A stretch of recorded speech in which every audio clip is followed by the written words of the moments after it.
Kollegen, nach jetzt auch Klärung der technischen Fragen können wir jetzt starten. Wir haben heute Nachmittag uns vorgenommen, das Thema The Use of CPR Provisions in EU Funds, Spending Theory and Case Examples. Ich habe von ECA eine Beschwerde bekommen, dass sie nicht sind, sozusagen mit der Zusammensetzung. Darf ich einfach eine Anregung geben an ECA? Das Sekretariat hat das Programm nochmals rausgeschickt. Wir haben aber leider keine Rückmeldung dazu bekommen, zusätzlich und auch keine Proteste entsprechend dazu bekommen. Nachdem ECA bisher noch keine Vorschläge für Workshops mit eingebracht hat, müsste dann ECA vielleicht einfach auch mal selbst einen Vorschlag mit einbringen. Oder dann, wenn Sie konkrete Vorschläge haben, bitte ich ausdrücklich an, auch im Namen des Konsekretariats, dass wir jederzeit aufgeschlossen sind, Vorschläge entgegenzunehmen. Ansonsten bedanke ich mich erstmal bei den Kolleginnen und Kollegen, im Besonderen in dem Fall Daniel Freund, der hier unser Berichterstatter ist, zur Vorbereitung dieses Hearings und kann ECA nur anbieten, dass sie gerne Vorschläge machen können, aber ich glaube, Daniel, du hast auch keine eigenen bekommen und das Konsekretariat hat auch keine eigenen bekommen. Bitte einfach um rege Beteiligung, falls man Anregungen oder Vorschläge hat, dann bitte an uns ranzutragen. Jetzt begrüße ich ganz herzlich das Team der Kommission auch. Ich freue mich, lieber Frank Seber, dass Sie mal wieder unter uns sind und dass wir dieses Hearing gemeinsam bestreiten. Wir starten auch unmittelbar. Die erste Sprecherin wird Adriana Sukova sein, Deputy Director General of DG Employment. Zweite wird Maria Nizzuini sein von Olaf und dann Frau Scheppele von der Princeton University und letztendlich, lieber Frank Seber, ich freue mich außerordentlich. Nein, die Reihenfolgen sind damit nicht gemeint. Ich begrüße nur einfach mal alle, die da sind, um sozusagen alle Sprecher ganz herzlich zu begrüßen. Ich darf zunächst einmal unserem Berichterstatter das Wort geben und dann starten wir mit der Reihenfolge, die Ihnen allen bekannt ist und entsprechend dann vorwärts geht. Lieber Daniel. Danke, Frau Vorsitzende. Thanks everyone for being here, particularly, of course, the experts that have kindly agreed to join us here today. For me, this is really about answering some questions about the rules that we have. The common provisions regulations govern the broad majority of EU money that is being spent. And in these general rules, there is a provision that still currently applies. It will be slightly changed in the next few weeks, I suppose, when the new common provision regulations enter into force. But the current rules say that you can suspend funding to member states, funding of individual projects, if the management and control systems are not properly working. And I think one of the things that I really would like to find out today is how does that work in practice? How often does this happen? Because I quite honestly have tried to find out how many such suspensions actually do take place. What do we obtain by suspending money in certain funds, particularly if you look, for example, at Hungary. I had asked DG Regio, and I was told that money had been suspended only in one case in Hungary. And I find this slightly surprising, given that at the same time Olaf says that the percentage of payments where we have financial recommendations is 10 times higher than in any other member state. We know, of course, from a number of reports, the rule of law report of the European Commission, not the least, but we know that there is an issue with fraud of EU funds in Hungary, but also in other member states. So the question is a bit, why aren't these provisions in the CPR not used more often? Monika Hohlmeier and I, we were in Prague a bit over a year ago to look at what has Prague, what has the Czech Republic put in place in terms of preventing conflicts of interest.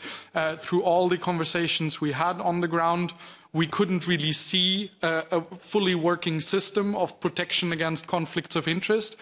So there as well, a question, does that then mean that the management and control systems don't fully function?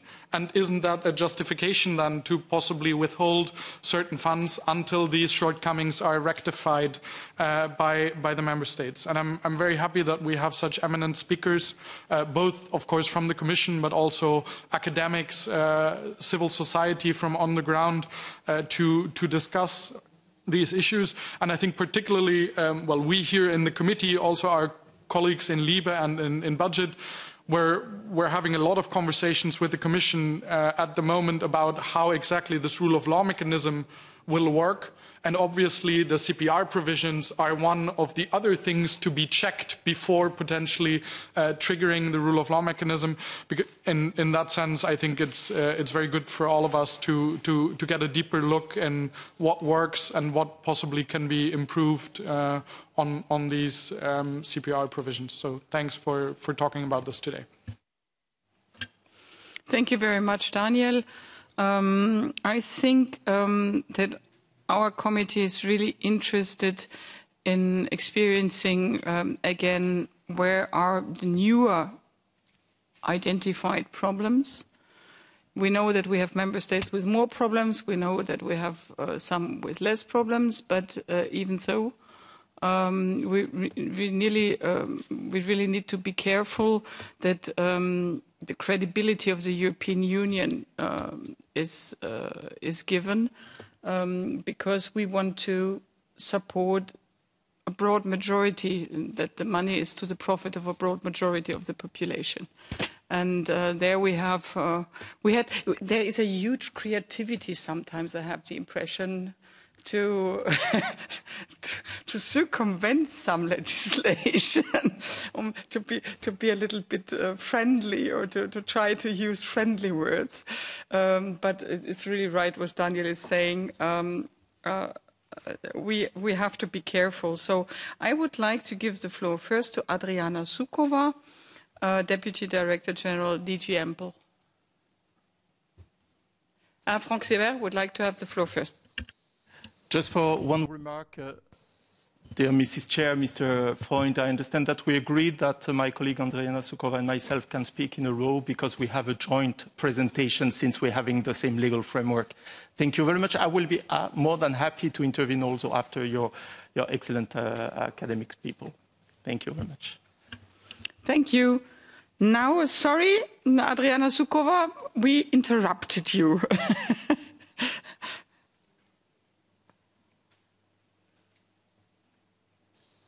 Now we see you. Yes, thank you. And we hear you. Good afternoon, Mrs. Holmeyer. Good afternoon to all the honorable members of the Parliament. In fact, thank you for this discussion, because it's always useful to have an external view on how we are performing our controls on the spending by the member states, but also how we can improve these controls. And we have, as Frank mentioned, we have a joint presentation. So I'll make the first few slides and then he'll come in. Let me just start by referring, I don't know who is doing the slideshow. Do you see it in the room here, there? We are waiting for it. Now it appears, yes. Okay, yes, thank you very much. But it appears only from my screen. What is with the other screen? Ah, here you have it, okay. Yes. I couldn't see yes, it. I see that as well. I see that as well. So, since cohesion policy is spent and implemented with the involvement of member states under shared management, of course, the Commission is in constant contact and exchange with the member states' authorities. And if we go to the first slide, it's just a short overview of our assurance building process, which starts with the beneficiaries who are sending the expenditure claims to the managing authority. And the managing authority has to do management verifications. Before accepting this expenditure, they have to verify that the products and services have been delivered, that the payment claims are in line with the contract, and so on. Then the managing authority is sending to the certifying authority the payment claims which are processed and certified, so that the certifying authority is presenting to the Commission expenditure that is within a certain period of time, covering a program or a number of programs, but with very big details about which operations have been covered by this program within each priority of a program. The audit authority is an independent body. The audit authority can perform audits on the beneficiaries themselves, on the managing authority, and on the certifying authority. The key checks that the audit authority does are to the managing authority and the certifying authority through systems audits, checking that the management system established in the managing authority and the certifying authority ensures the fair and transparent control. Also, we are using the independent audit authorities are performing audits on representative samples of operations to be sure that the operations that are funded by the budget are legal and sound. And then we have audit of the draft annual accounts, because in the 2014-2020 period we have introduced annual accounts for clearance every year by the Commission, and the results of the audit on the draft annual accounts come in the annual control report to the Commission every year on the 15th of February. Can we go to the next slide, please? The next slide is also demonstrating what is the assurance package consisting of. First, we receive from the managing authority a management declaration and an annual summary of the expenditure. Then from the audit authority, we have the annual control report and an audit opinion on the functioning of the managing authority. And from the certifying authority, we get a full list of certifying accounts that have been implemented from 1st of July till the 30th of June of the previous year. What the Commission does with this information is, first we examine the assurance package to make sure that the accounts are true, compliant to what we have received throughout the year as amounts to be reimbursed to the member state.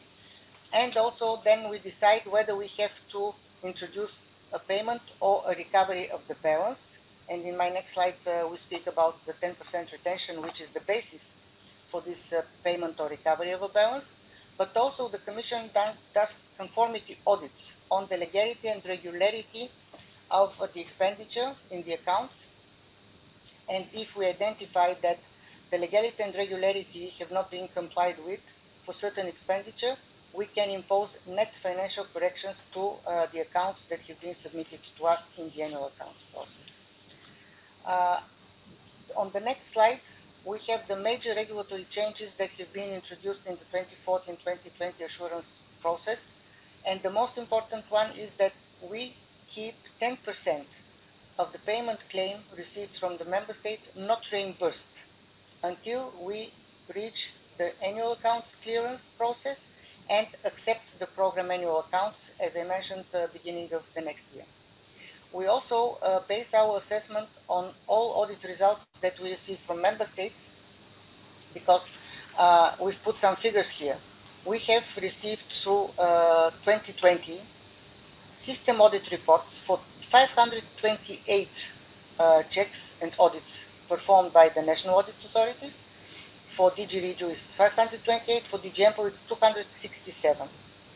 And this also gives us an indication about the assessment of the level of security that the systems are functioning well by the National Audit Authority, putting these audits and these assessments of the programs of management and control systems in 4 categories. If there is an assessment on the based on the key requirements that one program is in category 3 or 4, then this demonstrates or signals a serious deficiency in the management and control system. And then the Commission takes follow-up audits and also wants to get some more information and see where the problem lies and how this problem can be remedied for the future. I mentioned the assurance packages which we receive for each program by 15th of February, and we also consider the annual accounts, the final annual accounts, including when there have been certain withdrawal of payment claims by the managing authority, or the certifying authority, or there have been some financial corrections imposed to a program because of irregularities that have been identified. Sorry that I interrupt you. Our interpreters have a problem to hear you clearly. Could you put a headset on or to go nearer to the microphone so that it's easier? Okay, I'll try to be clearer. Or a little bit slowlier, perhaps, that could be helpful. I'm conscious about time, that's why. Speeding up, but definitely slow down. Try to speak loud and slowly, perhaps, then it's easier for the interpreters. I will definitely. So the annual control reports, the audit opinions, and reported error rates. I think that's an unfriendly act of the interpreters if we ask somebody to speak slowlier and because this is not acceptable. Because I can hear you here, so I don't think that this is really a reason to stop if somebody tries to do its best. Huh? No, Ms. Holmeyer, I'll try.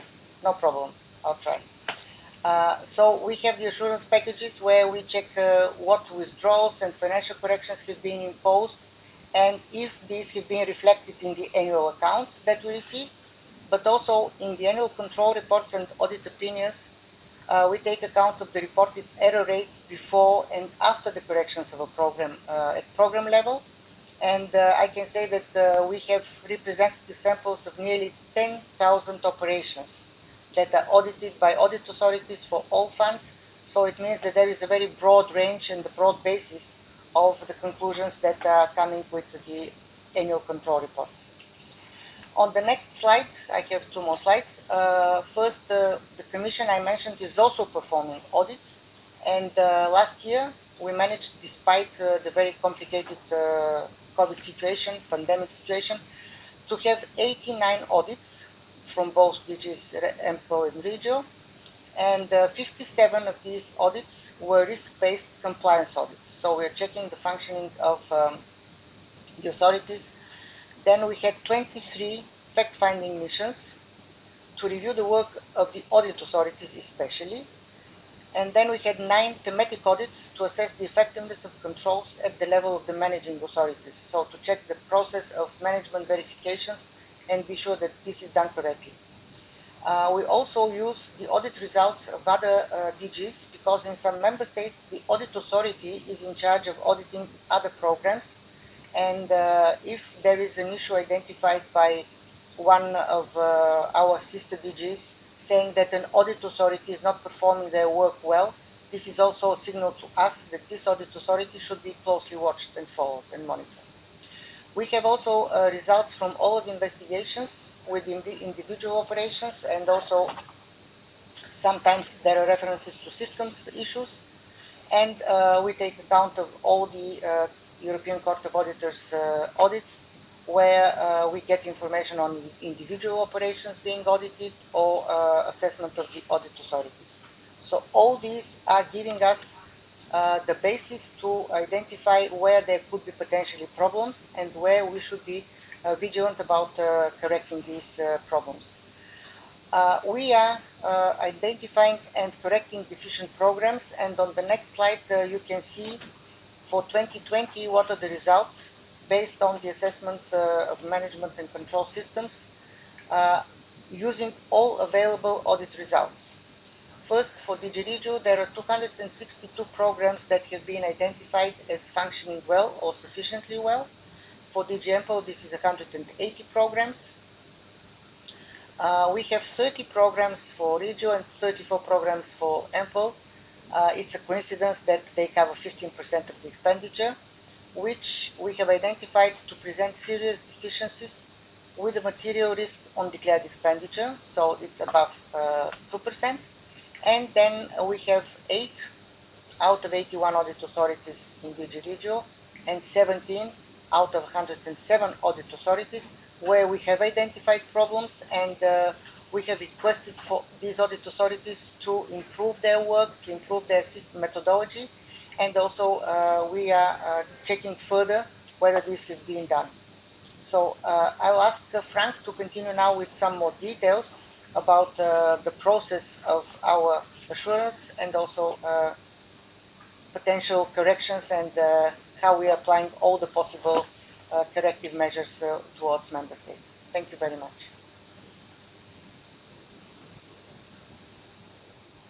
Also ich darf feststellen, dass man Sie, Frau Suková, bestens hören konnte und ich kein Verständnis dafür habe, weshalb DG Link hier die Übersetzung abbricht. Also ich komme selber aus dem Metier, darum kenne ich mich schon ein bisschen aus. Ich habe irgendwie momentan den Eindruck, dass da nicht unbedingt, ich finde es einfach nicht mehr gut. Lieber Franck Seebert.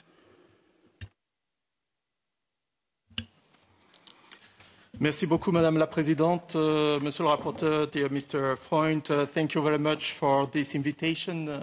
And I will continue indeed the presentation done by Andriana Suková to explain how we move from this differentiation of the programs and assessment of the functioning of the systems and how do we use the tools that indeed the CPR provides us. Indeed, I can say from the start that DG Regio and DG Employment systematically use the legal tools which are offered by the CPR to stop payments when we detect serious deficiencies and material errors.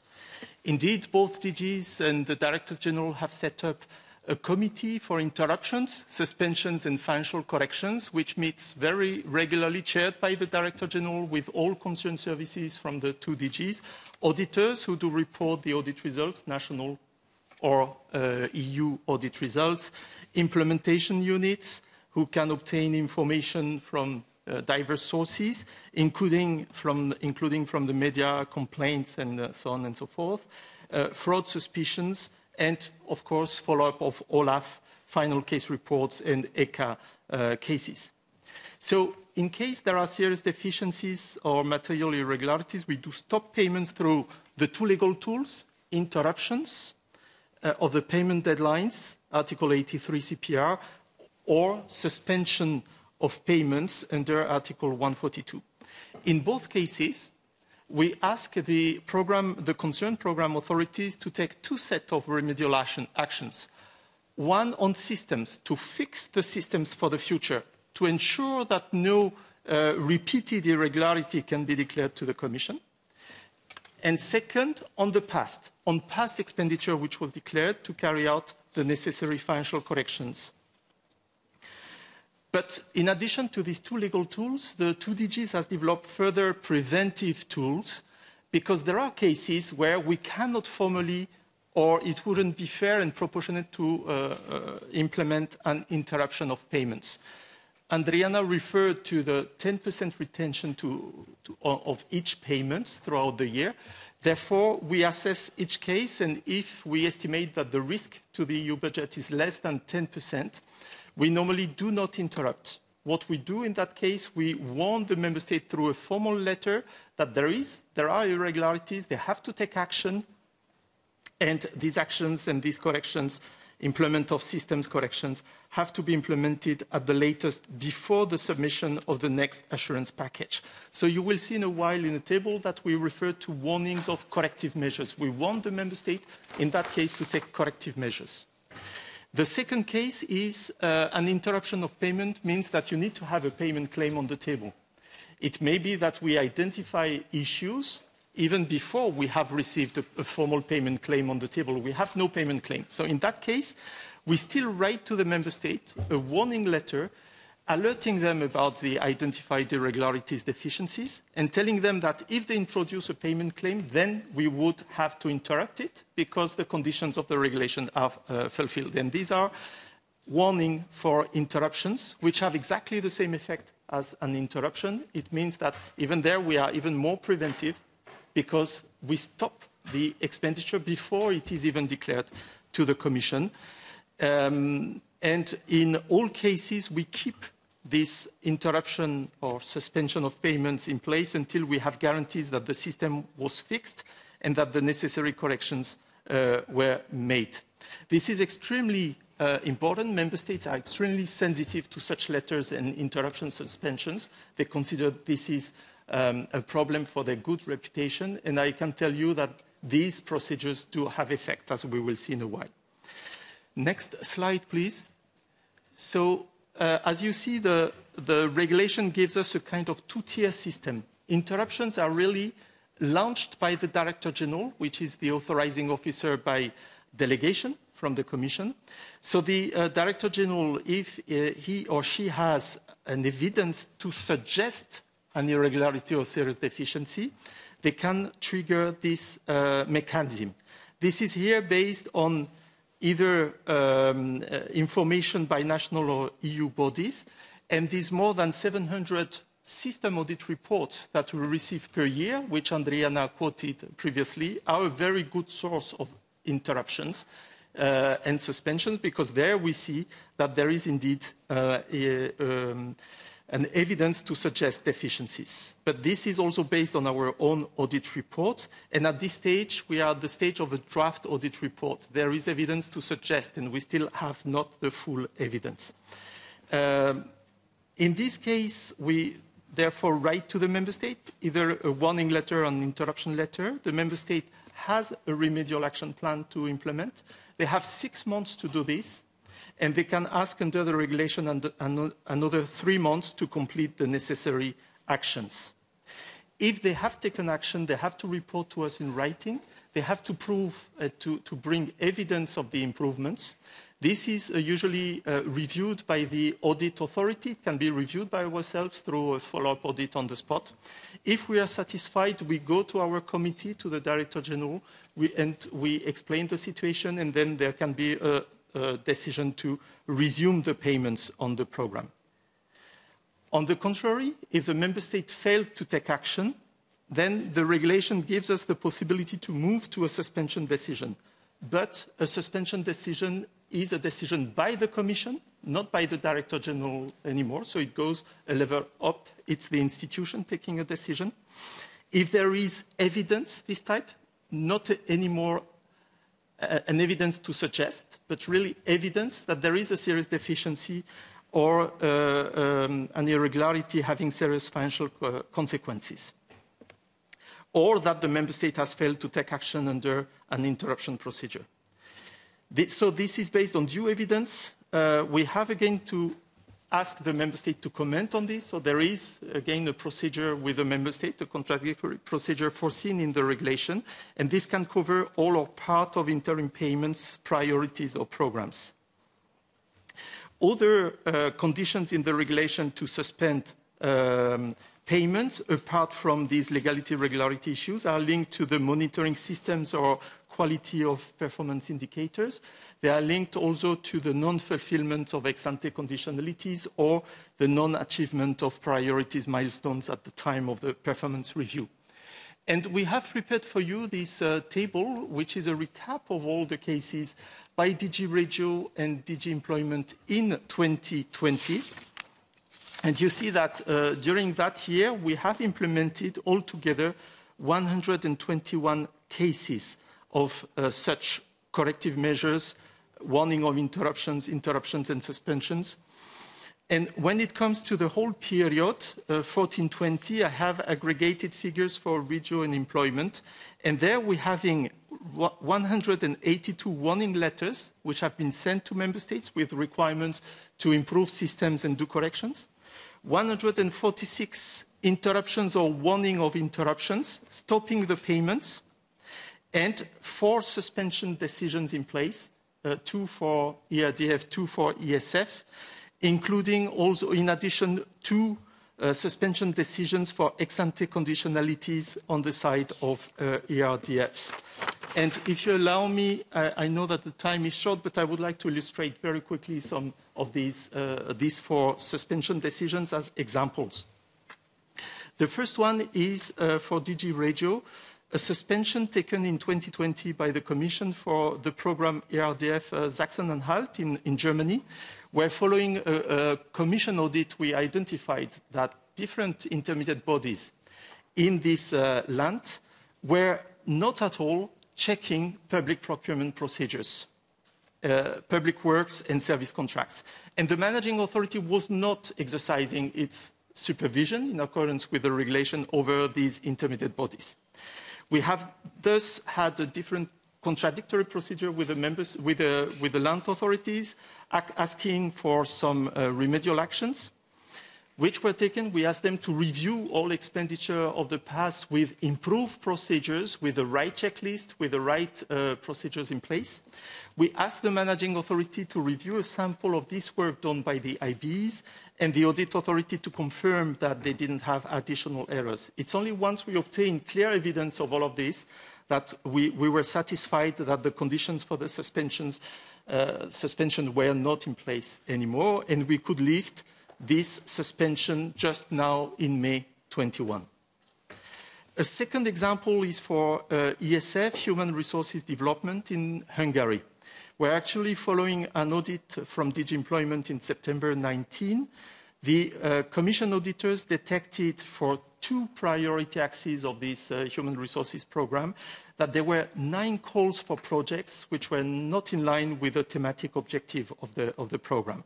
So we asked the managing authority to review these calls. They hadn't, in the first instance, set the right selection criteria. We asked them to review all this expenditure, and they carried out financial corrections to all 9 calls with rates ranging from 10% to 100%, and a total amount of 134 million euros.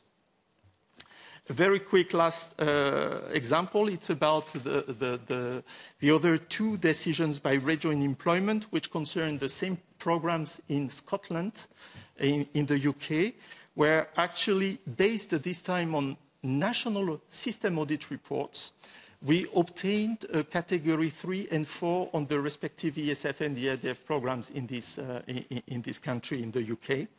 There were very deficient management verifications by the managing authority, leading to the risk of very high irregularities.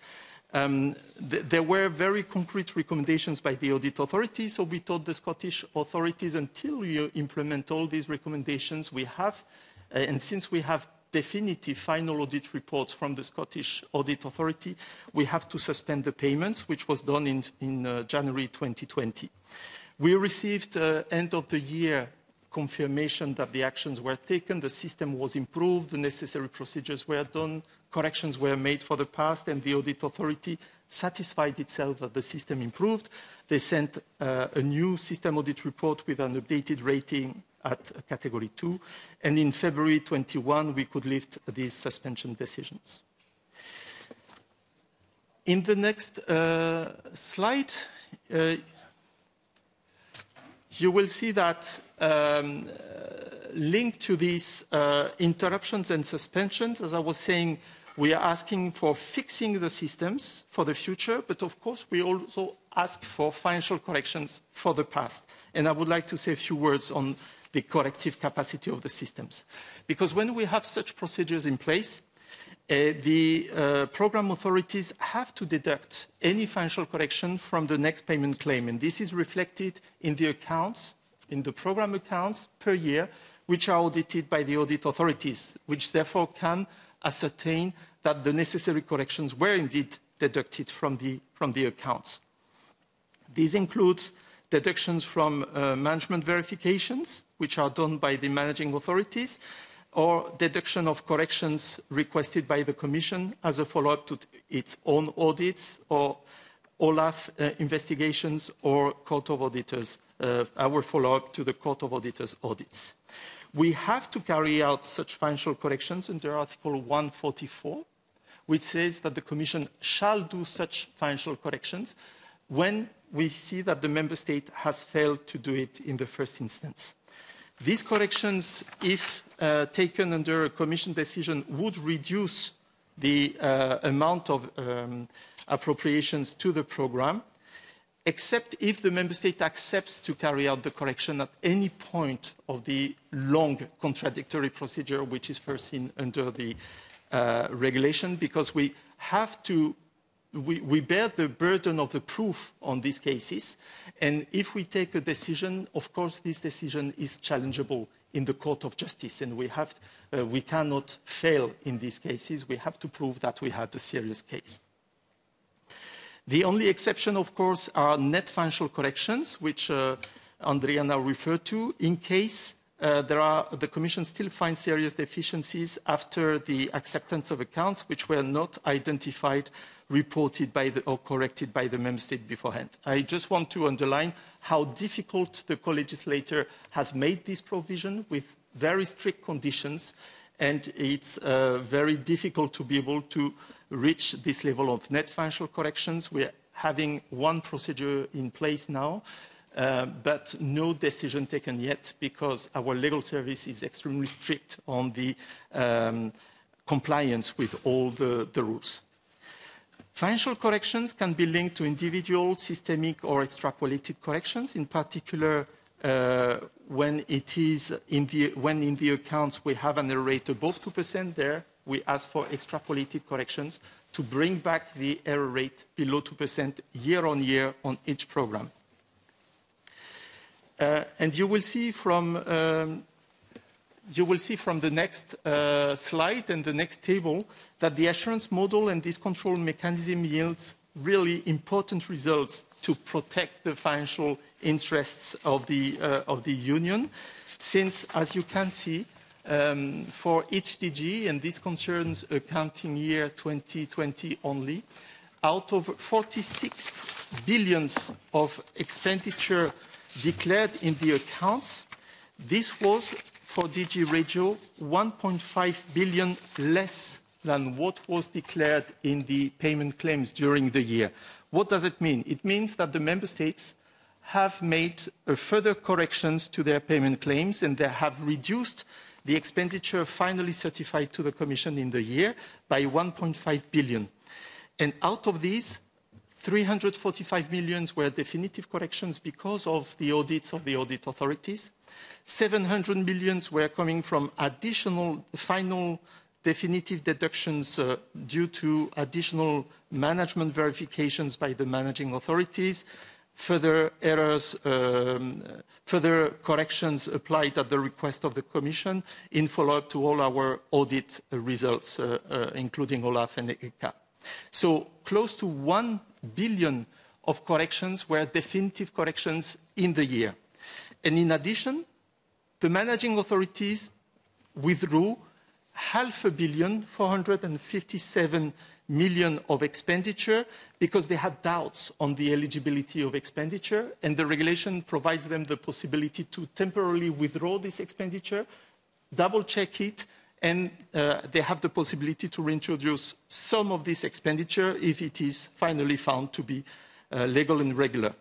You see the figures for the ESF, which are a bit less, with 14 billion declared, 500 million deducted from the accounts, out of which 65 million of definitive corrections based on the audits, and 442 million withdrawn based on management verifications and ongoing verifications. And a very last slide on a bit of insight for the future, because CPR 21-27, next slide please, is very similar to the previous CPR, and the system for interruptions and suspensions remain the same. So we have these strong tools to continue applying these mechanisms. With a small caveat is that the co-legislator decided to reduce, as you know, the retention rule on interim payments from 10% to 5%. The Commission at the time regretted this aspect because it will protect less during the year the EU budget.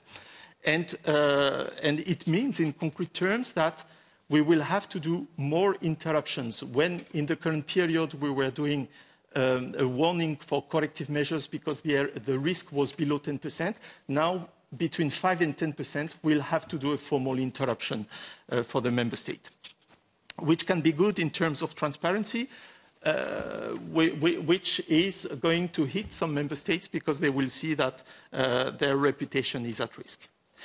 At the same time, we have some enhanced supervisory tools in the sense that now we cannot accept the annual accounts if the error rate is not below 2%.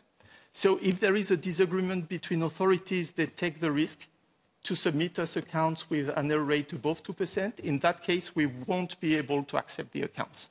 This will be put in suspension without the formal term of the regulation. Secondly, we'll have simpler conditions for net financial corrections. I told you that the current system is extremely complex, extremely heavy to put in place. Under 21-27, it will be extremely simple. As from the first euro, which will be irregular, found to be irregular by the Commission and not detected, not reported by the Member States, we'll have to apply a net financial correction. This is good on one side. It will put a lot of pressure on Member States to be extremely prudent in their payments. The risk is that they stop declaring expenditure as we identified at the start of the 14-20 period because they will be extremely vigilant and prudent.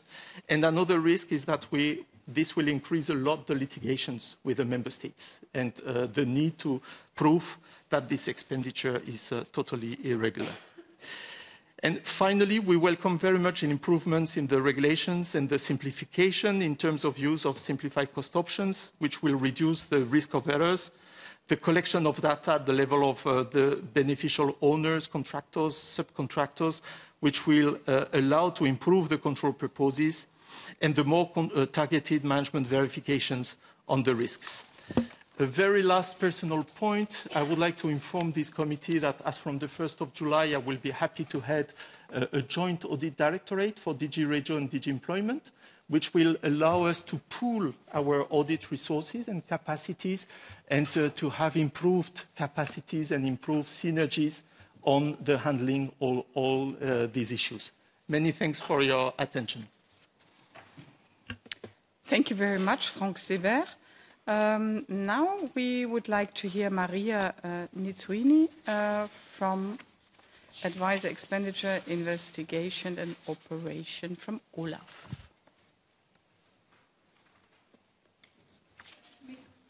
Welcome to our committee. Thank you, Mrs. President, honourable members of this committee. Thank you for inviting first Olaf to this public hearing, the use of CPR provisions in EU funds. 1/3 of investigation by the European Anti-Fraud Office concern the European structural and investment funds. This demonstrates the importance of the use of a common provision regulation to protect the financial interest of the Union. The CPR provisions allow the Commission inter alia to suspend payments and to apply financial correction. You hear that from my colleagues Adriana and Franck Seber. I believe that we all agree that this essential legal tool should be used adequately for the protection of EU financial interests. Administrative measures have a deterrent effect on Member States as they want to avoid financial correction and, of course, as well to the fraudsters. As you know, Olaf's primary role in protecting the financial interest of the Union is to investigate fraud, corruption, any other illegal activity affecting the Union's financial interest. Olaf investigative work broadly involves assessing incoming information of potential investigative interest to determine if there are sufficient ground to open an investigation, conducting administrative anti-fraud investigation in cooperation with our partners, asking the spending DGs, the spending service, to take precautionary administrative measures, recommended actions that should take by the relevant union body or national authorities, and monitor the actions taken by these authorities in order to assess the impact of Olaf's work in the fight against fraud. Consequently, Olaf is fully committed to contributing to give CPR provisions their full effect. We do so by detecting cases of irregularity and suspected fraud, and by issuing recommendations financial, administrative, and judicial. These recommendations are addressed to the Commission services and through them to national authorities, and closely monitoring with them by the spending DG. The Union must ensure that funding is spent correctly and for the benefit of all, and if money has been put to fraudulent use, to recover it. The CPR, I can say from experience, that contribute to this objective, and my colleagues demonstrate that. It is important to retain the trust of citizens in the wider EU project. It is also important to highlight that, in principle, it is not the role for OLAF to investigate deficiencies in a member state's management and control system. This is a responsibility of the spending DG. However, as a result of investigative activity, OLAF may establish the need for specific administrative action to be taken by the relevant Commission services or competent national authorities in relation to a specific case or a number of cases. This may also provide relevant information on systemic weaknesses affecting the regulatory framework and or management and control system in place for implementation of EU funds. Administrative recommendations can therefore be relevant in order to address systemic weaknesses in the member states. Where the results of such investigation establish the need for administrative action that should be taken by the relevant service, the Director General of OLAF issue an administrative recommendation addressed to the spending DGs with the power to implement the action or in charge of taking initiative in that direction. These recommendations can be specific administrative recommendations when they refer to issues related to one case, generic administrative recommendations when they refer to systemic weaknesses. Since 2016, in addition to the financial recommendation that, as you know, that constitute the majority of the major part of OLAF recommendation, OLAF issue around 20 administrative recommendations related to the European Structural and Investment Funds. Half of them were generic and concerned systemic weaknesses. I will mention some systemic weaknesses that were revealed by OLAF investigation. Weaknesses in procurement procedure, lack of transparency of some supplier SEN, overpricing, lack of IT tool for control are limited to the beneficiary and not to contractors. As the chair said at the beginning, circumvention of eligibility criteria defined in the different calls, abuse of definition on small and medium enterprise, as well as no effective sanction for irregularities. I would be precise here, these deficiencies are not general in the wild management and control system, but could be specific to one operational program or to one action. In addition to its independent role in investigating potential fraud, corruption, and any other activity, OLAF is responsible for helping to develop more effective anti-fraud policies and practice across the EU, including the fraud proofing of legislation. The 2014-2020 CPR, by its Article 1254C, introduced the obligation to put in place for the first time effective and proportionate anti-fraud measures, take into account the risk identified by the managing authority as part of the financial management and control system at the operational level program.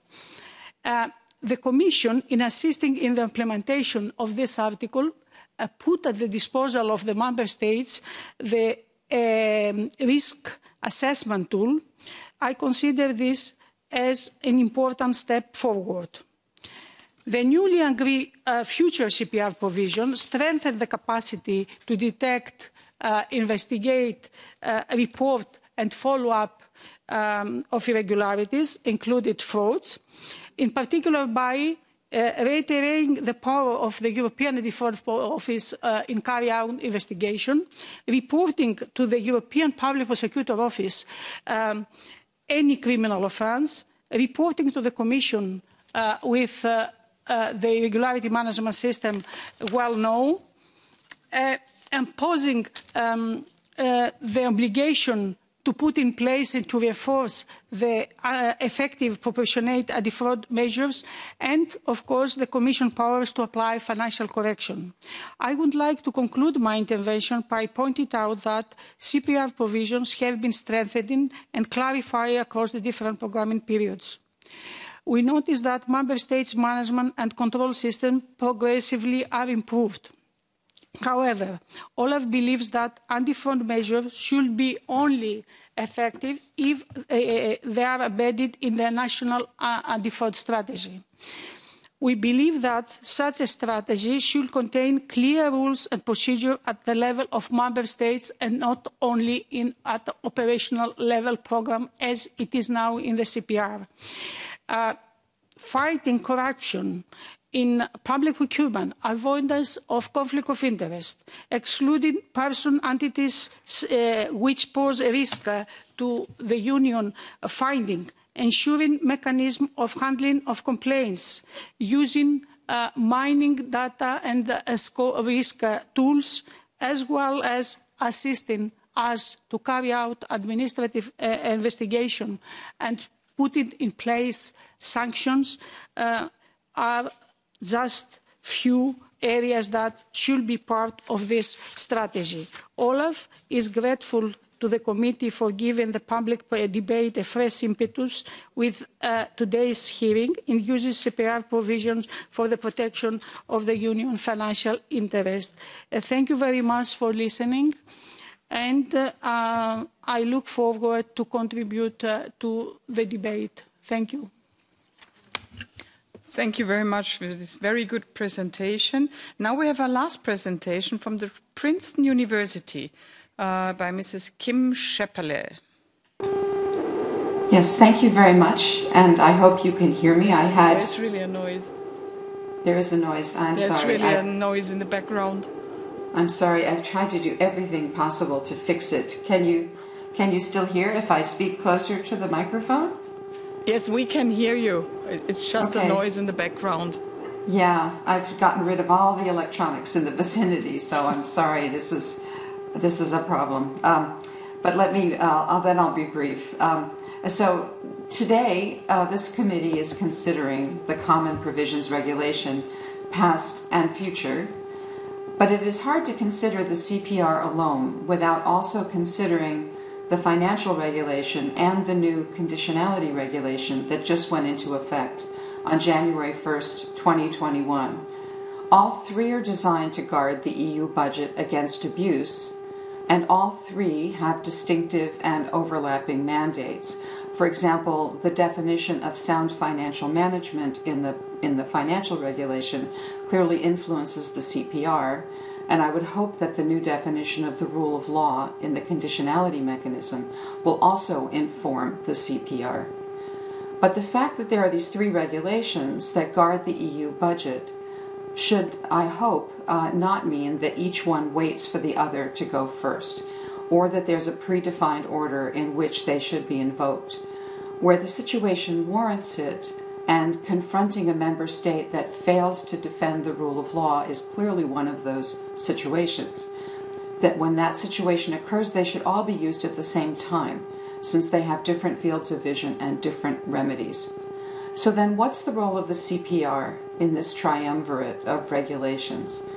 My co-author Dan Kellerman and I have argued that the old CPR should and could be used to more aggressively suspend European structural and investment funds to a member state in which the rule of law has been seriously challenged. Both Article 142 of the old CPR and Article 91 of the new CPR say that suspensions of funds can occur where there are serious deficiencies, and my colleagues from the Commission have already discussed how they understand that. But we argue that this clause could be used to take a more systemic view of the problems that arise when member states do not honor the rule of law but want to spend EU money anyhow.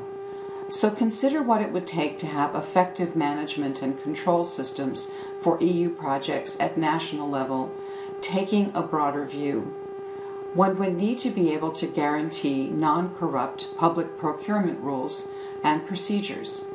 One would need to ensure that the managing authority and the audit offices can carry out their missions without political favoritism. One would need an effective public prosecutor's office to investigate and prosecute fraud, an office that does not fail to investigate public officials when evidence points in their direction. And one would need a guarantee of independent courts to adjudicate any disputes that arise along the way. Countries without the rule of law, in which independent institutions, including management authorities, audit offices, prosecutors' offices, and the judiciary have been captured, and therefore where they follow political direction more than they follow the law. These countries cannot be reliable stewards of EU funds, almost by definition. If Article 142 of the old CPR or Article 91 of the new CPR were interpreted in this more structural manner, they could be invoked to suspend funds when those funds are in danger of being misspent, which in a state without the rule of law is a serious risk at every moment. Now, some have argued that the rule of law is a vague idea without a clear definition. But the new conditionality regulation, which is part of this interlocking triumvirate of regulations that tries to prevent misspending of the EU budget, this new conditionality regulation defines the rule of law clearly. It includes principles of legality, implying a transparent, accountable, democratic, and pluralistic lawmaking process, legal certainty, prohibition of arbitrariness of executive powers, effective judicial protection, including access to justice by independent and impartial courts, also as regards fundamental rights, separation of powers, non-discrimination, and equality before the law. Those are all quotes from the conditionality regulation, and I argue that those are conditions that also ought to matter in understanding what the CPR means.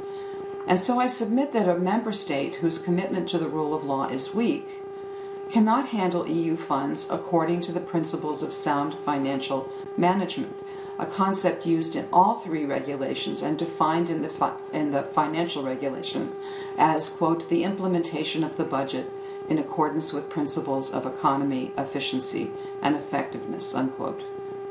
All that said, the CPR has so far not lived up to its potential. That is because the Commission, with all due respect to my colleagues who testified earlier, and others in European institutions, picture a world in which mismanagement of EU funds is occasional and inadvertent. The Commission has not squarely confronted the situation in which the EU finds itself, with more than one member state in which the mismanagement of EU funds is deliberate and systematic. The CPR, both old and new, contemplate a world in which corruption is generated by individuals or groups outside the member state governments, taking advantage of weaknesses in state control and management functions. The Commission therefore imagines that, and Olaf is premised on the understanding, that once fraud is discovered, the member states will act quickly to fix the problem. But I think the Commission and other EU institutions have not faced up to the situation in which the member state is the primary agent of the corruption, rewarding friends, creating opportunities for money to be diverted to specific private pockets, and putting up various false fronts to make it appear that EU funds are properly spent. The CPR entrusts many management and control functions to the member states themselves, which, if the member states no longer honor the rule of law, the member states will not perform. The CPR, as we saw, fortunately also gives the Commission a backup oversight role, and we have seen that the Commission tries its best to do that. But it seems to me that in this world in which member states do not necessarily honor the rule of law anymore, that the Commission will need to exercise those functions more aggressively if it is to protect the EU budget in the face of systemic threats. So here's, I think, the problem. The Commission, I think, seems to have interpreted the CPR to allow it to look only at specific programs one by one once money has been committed. We hear about funds for specific projects being suspended or interrupted, while the Commission demands correction to management and control operations, but the Commission looks very narrowly at one program or funding stream at a time. After the problems in that one program are fixed, the funds flow again, but it is only a matter of time in these rule of law challenging states before a problem arises in the next program, and the process is repeated over and over again. Unless the Commission insists on identifying and fixing structural problems, ensuring that the public prosecutor in a member state doesn't cover up the government's corruption, ensuring that the judiciary is not captured, ensuring that the management authority or the audit office are able to function without political favoritism, then enforcement of the CPR by narrowly looking at one program at a time dooms the CPR to failure. So therefore, I think the Commission needs to consider the CPR as a systemic remedy to a systemic problem. There is language both in the old CPR and the new one that would allow the Commission to think more broadly about the problem of member states that refuse to honor the rule of law. Ex-ante conditionalities in the old CPR and enabling conditions in the new CPR require that a member state be willing and able to enforce EU law, including in the new CPR the Charter of Fundamental Rights. But if a member state is not committed to the rule of law, then the Commission should use these ex-ante or enabling conditions to stop the flow of all affected funds until the structural problems are fixed. So the Commission should demand broader fixes to the problems in these member states and not just spot fixes affecting one program. So I think in conclusion that the CPR actually holds great promise for defending the rule of law. The problem is not with the CPR language. Language is already there to allow for this more structural interpretation, but I worry that what we are seeing is a failure of imagination and how the CPR might be used systematically to deal with member states that do not honor the rule of law. Thank you. So, ganz herzlichen Dank. Ich glaube, das war für alle ein bisschen anstrengend, die von außen, weil da so ein starkes Nebengeräusch war, dass ich mich zwar dafür entschuldige, das war wirklich nicht übersetzbar für unsere Dolmetscher. Entschuldige das bitte auch bei den Kollegen, aber das war wirklich ein sehr, sehr lautes Geräusch, das das Zuhören doch sehr schwierig gemacht hat, aber der Inhalt war auch hochinteressant und sehr, sehr gut. Und damit darf ich auch schon Daniel Freund das Wort geben, denn ich glaube, wir haben hier sehr interessante Dinge gehört. Danke, Frau Vorsitzende. I would maybe mostly yield my time actually back to Franck Sebert. I think it would be good although I know it's slightly unfair to ask the Director General for one fund basically responsible now to give a more global vision, because I guess that was the main point of our last expert, but to hear a bit, how much is there that global vision in the Commission?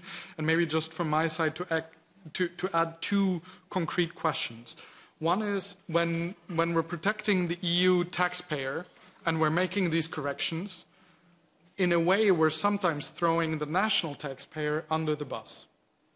How much is that something we need to keep an eye on, or is there a possibility for us to prevent that the Czech, the Hungarian, the German taxpayer is actually the one just picking it up when something goes wrong?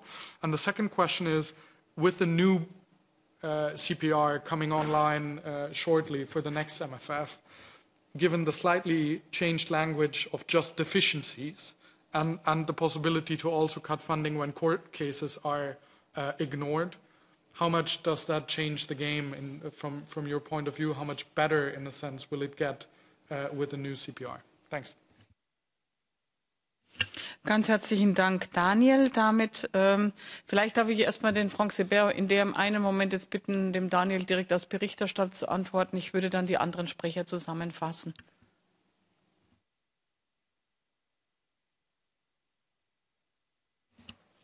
Thank you very much, Mr. Freund, Mrs.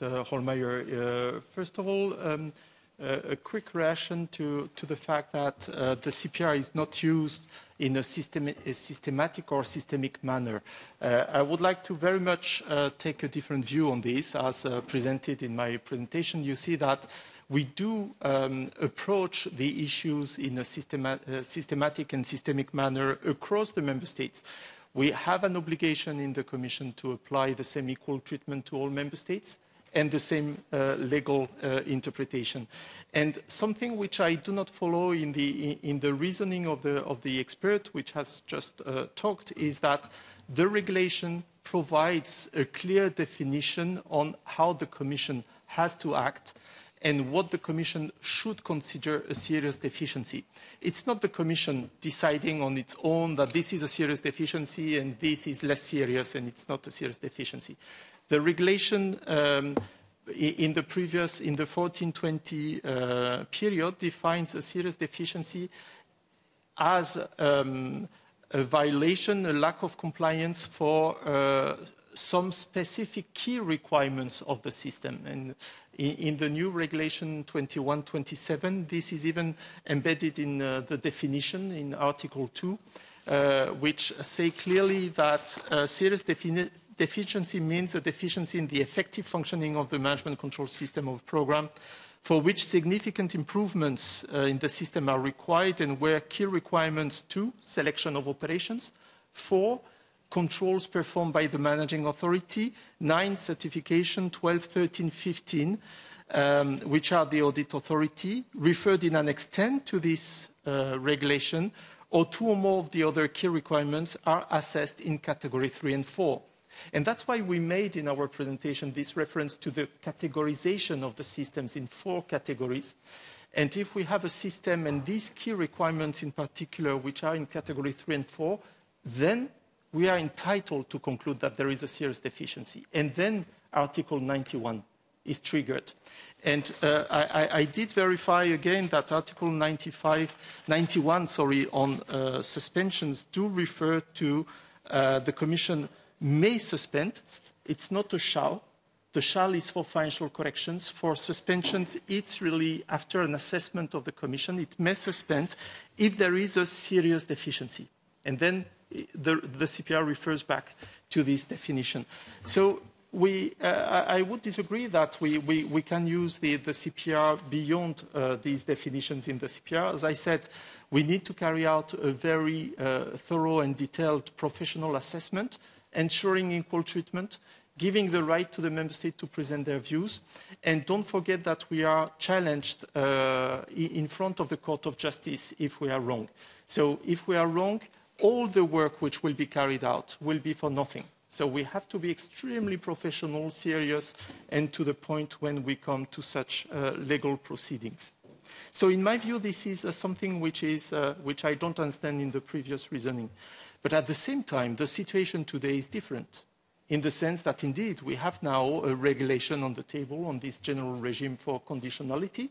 I understand that you had a thorough discussion yesterday with Director General Gertjan Koopman from DG Budget on this one. And he explained how the Commission intends to implement this regulation.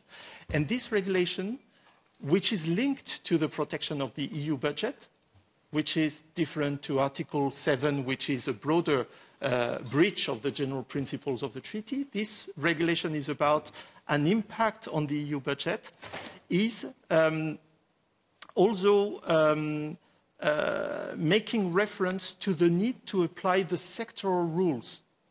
So this regulation applies when the sectoral rules are also not efficient to address the particular issue. And I hope that we demonstrated with Andriana that our system is built in a way that we consider that we have lots of legal tools to address many of these issues. On the rule of law issue, if we see that the rule of law has an impact on the system to a point that the decisions taken by the authorities are not the right ones, that they are not compliant with the system, or that there is no system for the judiciary, no possibility for the beneficiaries to contest some decisions, then we may trigger the mechanism on the general regime of conditionality. But if we see that the managing authority has not respected an eligibility criterion, a selection criterion, is not respecting the rules of public procurement or the rules on conflict of interest, we do have the tools under the CPR to address these issues and to correct them. So I think that we need to be extremely careful to use the different legal instruments depending on the exact conditions which are for each case and which are very different. When it comes to the enabling conditions, I do agree with the previous interlocutor that indeed the new CPR forbids the Commission to make a payment if an enabling condition is not respected. And this covers also general enabling conditions linked to the Charter for Equal Rights. And there, if we see that there is a clear non-respect of this Charter and that the enabling condition is not in place, there is a kind of embedded interruption in the regulation. We cannot simply pay. We cannot start paying these payments. And if during implementation we see that again there are breaches of this enabling condition, then we have the rules to stop payments and even to carry out financial corrections. So I would agree very much that there we have a very strong mechanism to see the continuous compliance with these enabling conditions throughout the programming period. Last point on this intervention, the Commission is compelled to look at each program separately. It does not mean that we don't have a view for the problems in the member state. And if we see that the problems become systemic, then we will encompass all the necessary programs to our audits and to the follow-up. But the programs are I would say, the management unit for the Commission. The Commission is giving money to a member state, and this money is transformed into some operational programs. And each operational programs have specific conditions, specific criteria to be respected, specific rules. So we have to look program by program. This is the basis of our management. And you know that the Commission manages at the level of programs. Member states manage down to the level of operations. And you know very well that year on year in the annual activity report, we provide the situation of each program. And when you look at all the programs of the member state, then you can have an overview of the member state. And you can have this systemic view that the colleague was referring to. When it comes to your questions, Mr. Freund, I would like just to clarify that for Hungary over the period, we have launched one formal interruption and 8 warnings of interruptions, not only one case, but it was one formal interruption, and that's maybe the information that you obtained. We launched 14 corrective measures, and we even started a suspension procedure which was not completed because the member state took the actions. My colleague Axel Badriciani will come in the second part of the session to give you more details. So when it comes to protecting the EU budget, this is the role of the Commission. We're here to, and with your help, we're here to protect the EU budget. I'm the first one to regret that sometimes indeed the ball is passed to the national budget. I can tell you that why do ministers don't like when we do interruptions, suspensions, financial corrections? It's because they know that they have to go back to the parliament and ask for additional credits, explaining that, you know, I received that money from the Commission, but the Commission took that money back because I didn't manage properly. So they don't like this reputational risk. And I would say it's really for the member states to try and recover from the beneficiaries as much as they can. And that's what most of them do. I do understand that in some systems, this is not done by some member states. But I would say that there are also limits on what we can do as Commission. Protecting the EU budget is already a huge task for us. When it comes to OLAF investigations, there we are very strict, and we do impose the recovery from the beneficiaries because this is the deterrent tool. to avoid repetition. Our problem is that, legally speaking, if the issue becomes national, it's a national issue, and we don't have any more a role to play, and we cannot intervene. So I think that I also reply to your last question that the CPR refers to serious deficiencies and not only to deficiencies, with a definition of these deficiencies. What will be a big game changer, I think, will be in particular this issue on the net financial corrections, because the conditions are so simple that the member states now face the risk of net financial corrections much more than it was the case under 1420. And there they will have to be extremely prudent, and this will really hit some of these member states which have lots of these procedures and financial corrections in place. So we will provide in the annual activity report also a detailed list of these financial corrections which are done on the member states. And you will see that this hit very much some of the member states, which now can, in a way, recycle the expenditure. But in the future, this will not be possible anymore. And I guess that this will change the game. Thank you. Erst einmal ganz herzlichen Dank. Thank you very much for these very in-depth replies. I would like to ask now our colleague Andrei Novakov. He has raised the hand already for his question, and the next one is then Pierre. No, first Andrei and then Pierre. Hello. Thank you very much. We can see and hear you. Thank you very much for giving me the floor. I would like to thank for the presentation and the debate that you organized. I was co-rapporteur and negotiator for the CPR, so I just not followed, but I participate in long negotiations. I could not recall the number of CPR-related meetings that I've got with beneficiaries, with the local authorities, with managing authorities on that issue, and I know that very soon the result of that work will be visible. I believe as soon as the CPR is published in the journal of the Union, we'll see the first projects and operational programs submitted and approved. One of the improvements that we managed to achieve in the new CPR is a single audit approach. It was a lot of work to connect the audit mechanism in the CPR with the EPPO. Another thing is that it was really difficult to find the balance between bureaucracy and audit. After all, we decided that auditors should do the audit and the policymakers should deal with policies. And the focus should be on financial corrections when there is such a need and proven errors in the projects, and less punishment to the beneficiaries who has not fault on how managing authorities are managing EU funds.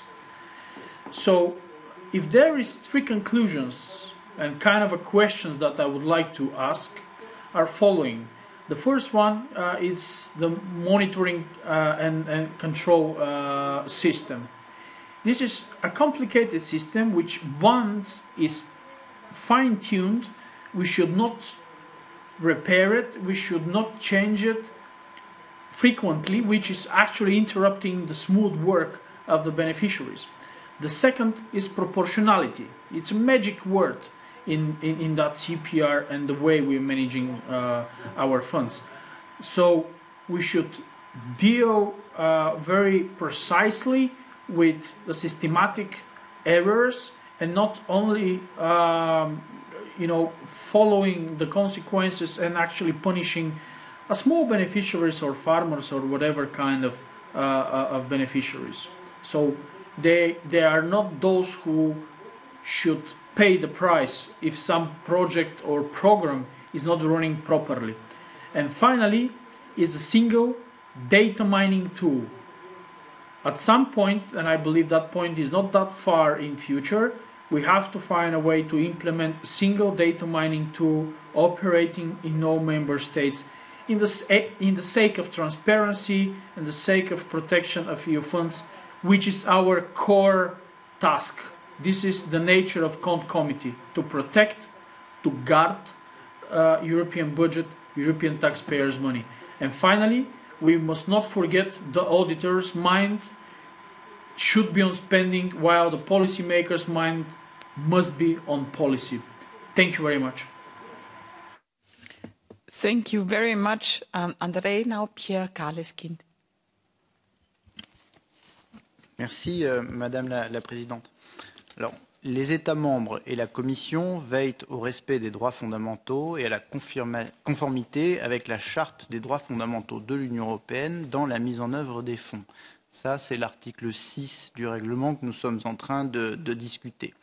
Le texte dit aussi que les États membres et la Commission prennent les mesures appropriées pour prévenir toute discrimination, pas simplement dans la mise en œuvre, mais aussi dans la préparation des programmes. Or, il y a un certain nombre de régions, je pense à des régions polonaises en particulier, qui ont érigé en résolution adoptée la discrimination particulière en se déclarant des zones sans LGBT. Ces régions sont aussi de grandes receveuses et distributrices de fonds européens. Ces régions sont aussi des autorités de gestion des fonds européens.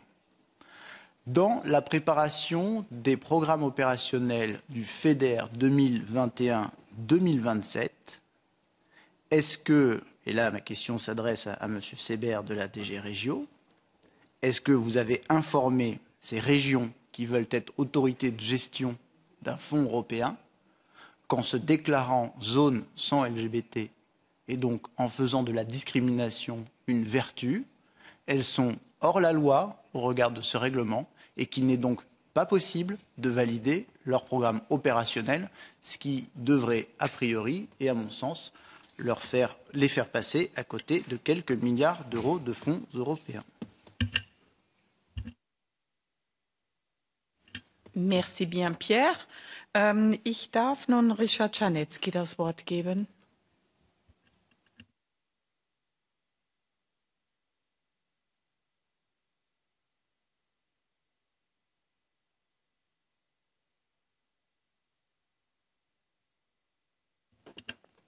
So, jetzt kam, Joachim Kuss, alles klar. Jetzt kam der Sprechbutton. Ich kannte ihn erst drücken. Vielen Dank, Frau Vorsitzende. Vielen Dank an die Redner, vor allem an Herrn Seber. Ich möchte an ihn erstmal eine Frage stellen. Er hat dankenswerterweise einige Zahlen genannt im Blick auf Ungarn. Mich würde aber interessieren, das können Sie auch gerne schriftlich beantworten, wie hoch, also wie verteilen sich denn die 182 Warning Letters auf die verschiedenen Mitgliedstaaten? Wie teilen sich die 79 Warnings of Interruptions und so weiter, 67 Interruptions of Payments und die 4 bzw. 2 Suspensions. 2 haben Sie ja schon genannt, Sachsen-Anhalt und Schottland, aber die anderen Dinge würde mich schon interessieren, vor allem auch inwieweit die üblichen Verdächtigen, die wir hier auch immer als Elefant im Raum haben, wie sehr die davon betroffen sind, von diesen ganzen Maßnahmen. Dann würde mich auch interessieren, wie das funktioniert, wenn zum Beispiel NGOs beteiligt sind an Programmen, wenn also Gelder aus Programmen, wenn die an NGOs gehen. Wer wird dann, wenn da etwas Unregelmäßigkeiten hier vorgehen, inwieweit werden dann die NGOs auch damit einbezogen? Oder geht das immer nur über die Behörden des Mitgliedstaates? Das würde mich auch sehr interessieren, weil wir da ja auch sehr aufpassen müssen, dass Gelder nicht an irgendwelche NGOs gehen, die eben den Terror, dass wir dann nicht gesagt wird, wir würden den Terror finanzieren. Gut, und dann zum Schluss möchte ich noch gerne auch noch etwas sagen, was mich etwas erschreckt hat, bei dem Vortrag von Frau Scheppele.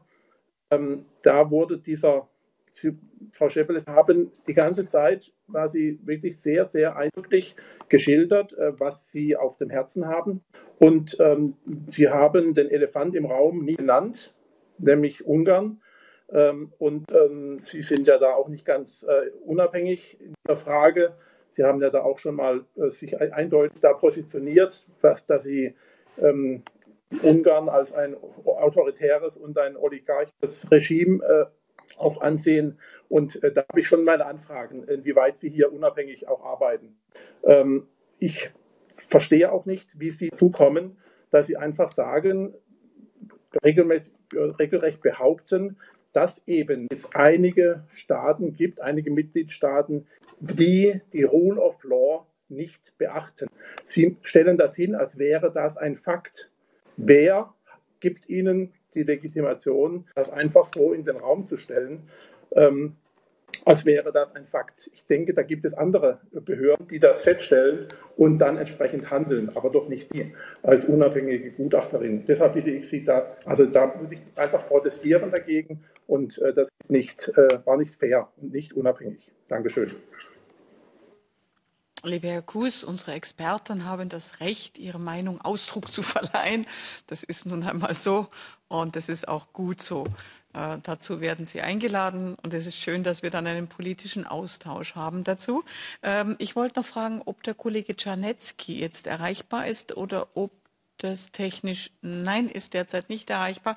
Damit darf ich für die erste Runde darum bitten, vielleicht Franck Sever nochmal oder wer möchte gerne? Vielleicht macht Franck Sever einfach den Aufschlag und dann vielleicht auch war die Frage an die, glaube ich, Frau Scheppele gerichtet in Bezug auf ihre Beurteilung zu Rule of Law, wenn ich das richtig verstanden habe. Thank you very much, Mrs. Chair. Indeed, I know that my colleague Andrea Nasukova had to leave, so I will take the replies. First of all, to Mr. Novakov, he has all my respect for the huge work which was done on the CPR and the fact that many of the provisions on audit and controls were kept at the end of the day, and this was crucial. And single auditing is one very important one, so that we do not duplicate the controls at the level of the beneficiaries.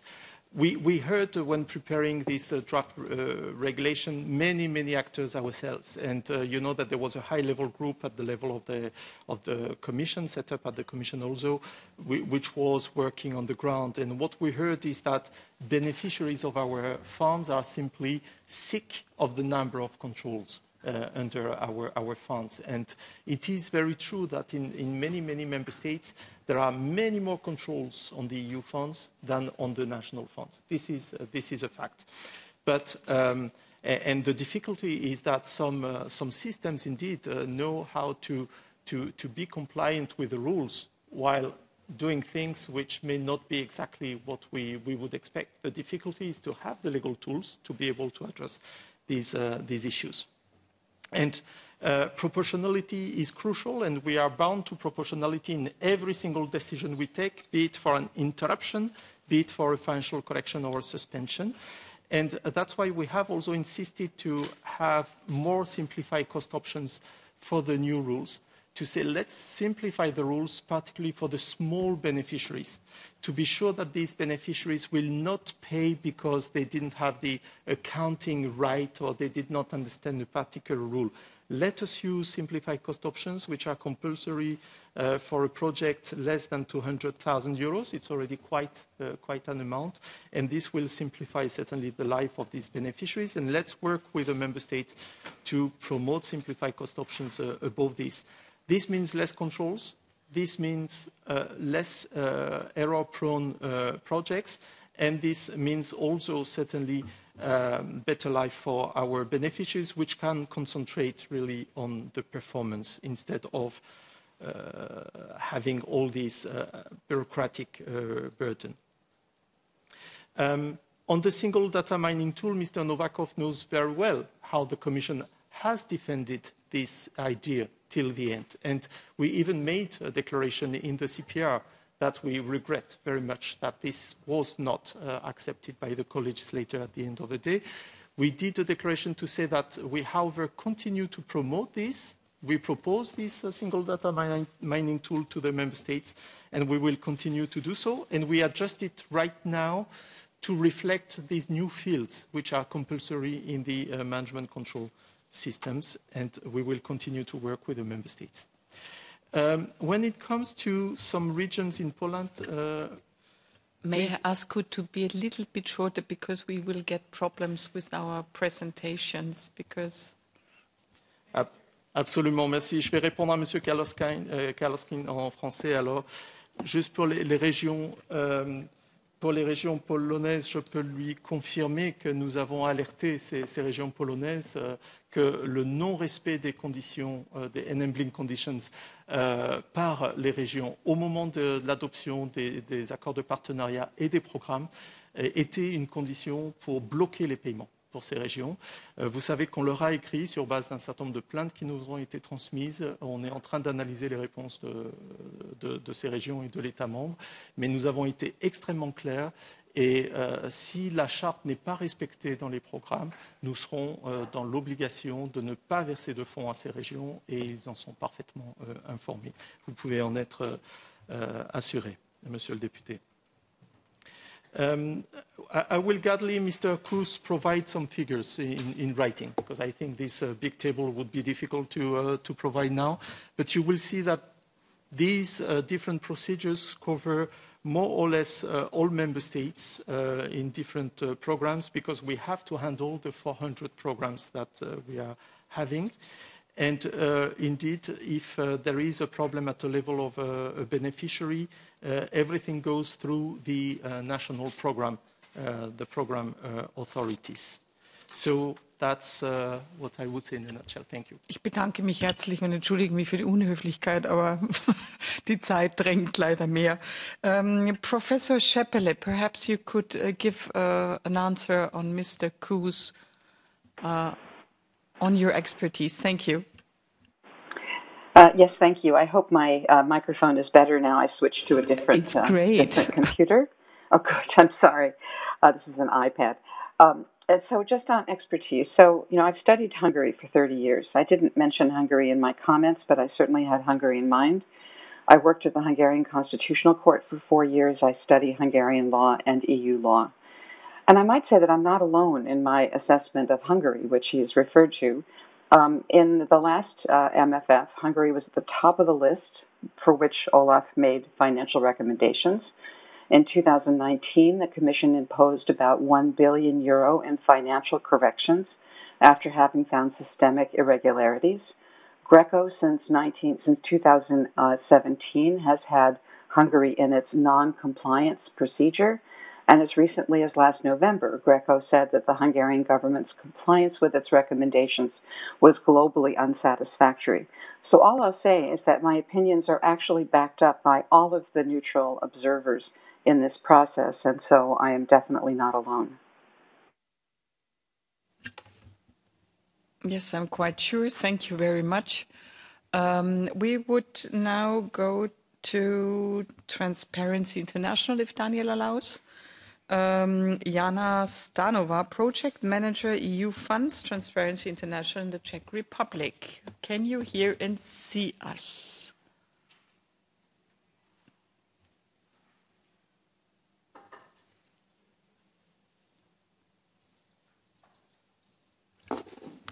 Mrs. Stanova, you have the floor. Can you please press the speak button? Thank you.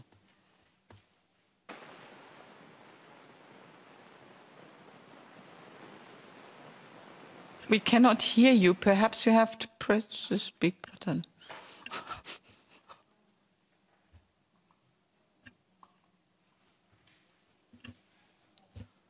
Yes.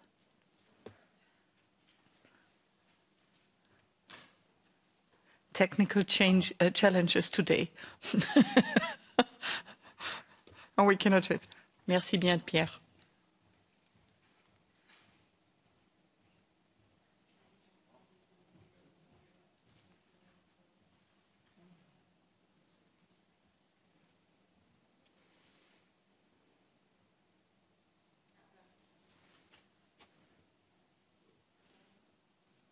Stanova. Madam. No, I hope. Hello? Yes, perfectly. We can see and we can hear you. Thank you very much. Okay, perfect. I've been trying to make it work and it somehow didn't, it kicked me. So anyways, now it should be working, so it's perfect. It's perfect, and this happens every day here. So. I'm sure it does. Anyway, I would like to thank you for inviting me for this really expert and specialized discussion you are having today. And I know that from the point of the Czech Republic, we are also one of the elephants in the room. The Czech Republic already has an experience with the suspension of the EU funds, but that was in the previous programming period. I mean, in the programming period 2007 to 2013, and I would say that in the Czech Republic things have really evolved now that the management and controlling system is working quite okay, and the systemic issues in terms of lack of control are not that big of a deal.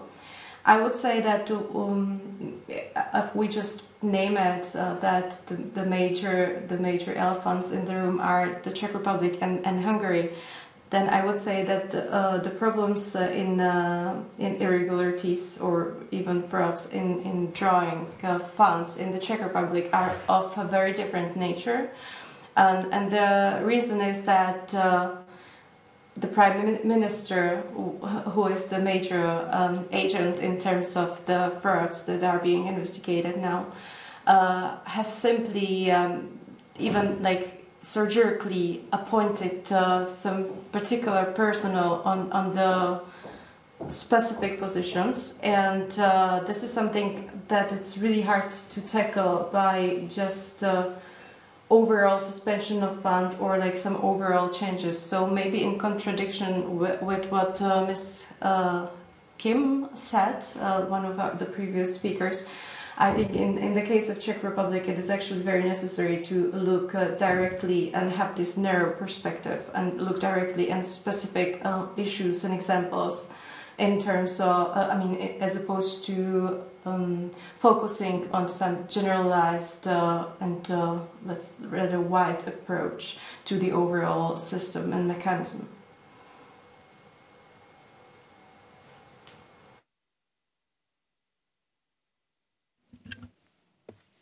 Thank you very much.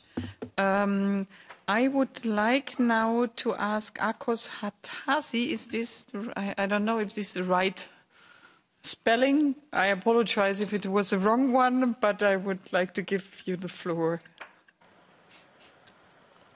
Köszönöm szépen. Welcome to our committee. Köszönöm szépen a lehetőséget. Köszönöm szépen a lehetőséget innen a elefánt tetejéről ezek szerint, és én a puszta polipról, a magyar polipról szeretnék beszélni, ez volt a kérés felém. Én magyar polipnak nevezem azt a hatalmas és a legfelsőbb szintekről szervezett hálózatot, és a hálózat a lényeg, a kulcsszó, azt a hálózatot, amit a kormánypárt kialakított Magyarországon az Európai Uniós támogatások módszeres és előre kitervelt ellopására. 10 perc természetesen csak arra elég, bár a cseh kolléganő most segített, meg kevesebbet beszélt, mert kihasználom a ő idejét is, hogy 3 konkrét eset felvillantásával mutassak rá a helyzet súlyosságára. Tudni kell, hogy én jelenleg a Magyarországgyűlés ellenzéki független tagja vagyok, de 2006 és 2013 között egy kis magyar város Szexárd önkormányzatának a képviselője voltam, a jelenlegi kormánypárt, a Fidesz tagjaként. Így 2013 előtt belülről voltam tanúja annak, ahogy kiépült ez a hálózat, és tanúja voltam így annak, hogy egy frakció megbeszélésen ebbe a kis városban a fideszes polgármester mindennél pontosabban leírta a rendszer lényegét, azóta sem hallottam jobb definíciót arra. Ezek a mondatok, ezek dokumentálva vannak, ezeket bárki visszakeresheti. Egy szándékosan és tudatosan túlárazott óvoda épületről beszéltünk, amikor a polgármester szokatlan őszintességgel mondta ezeket a szavakat.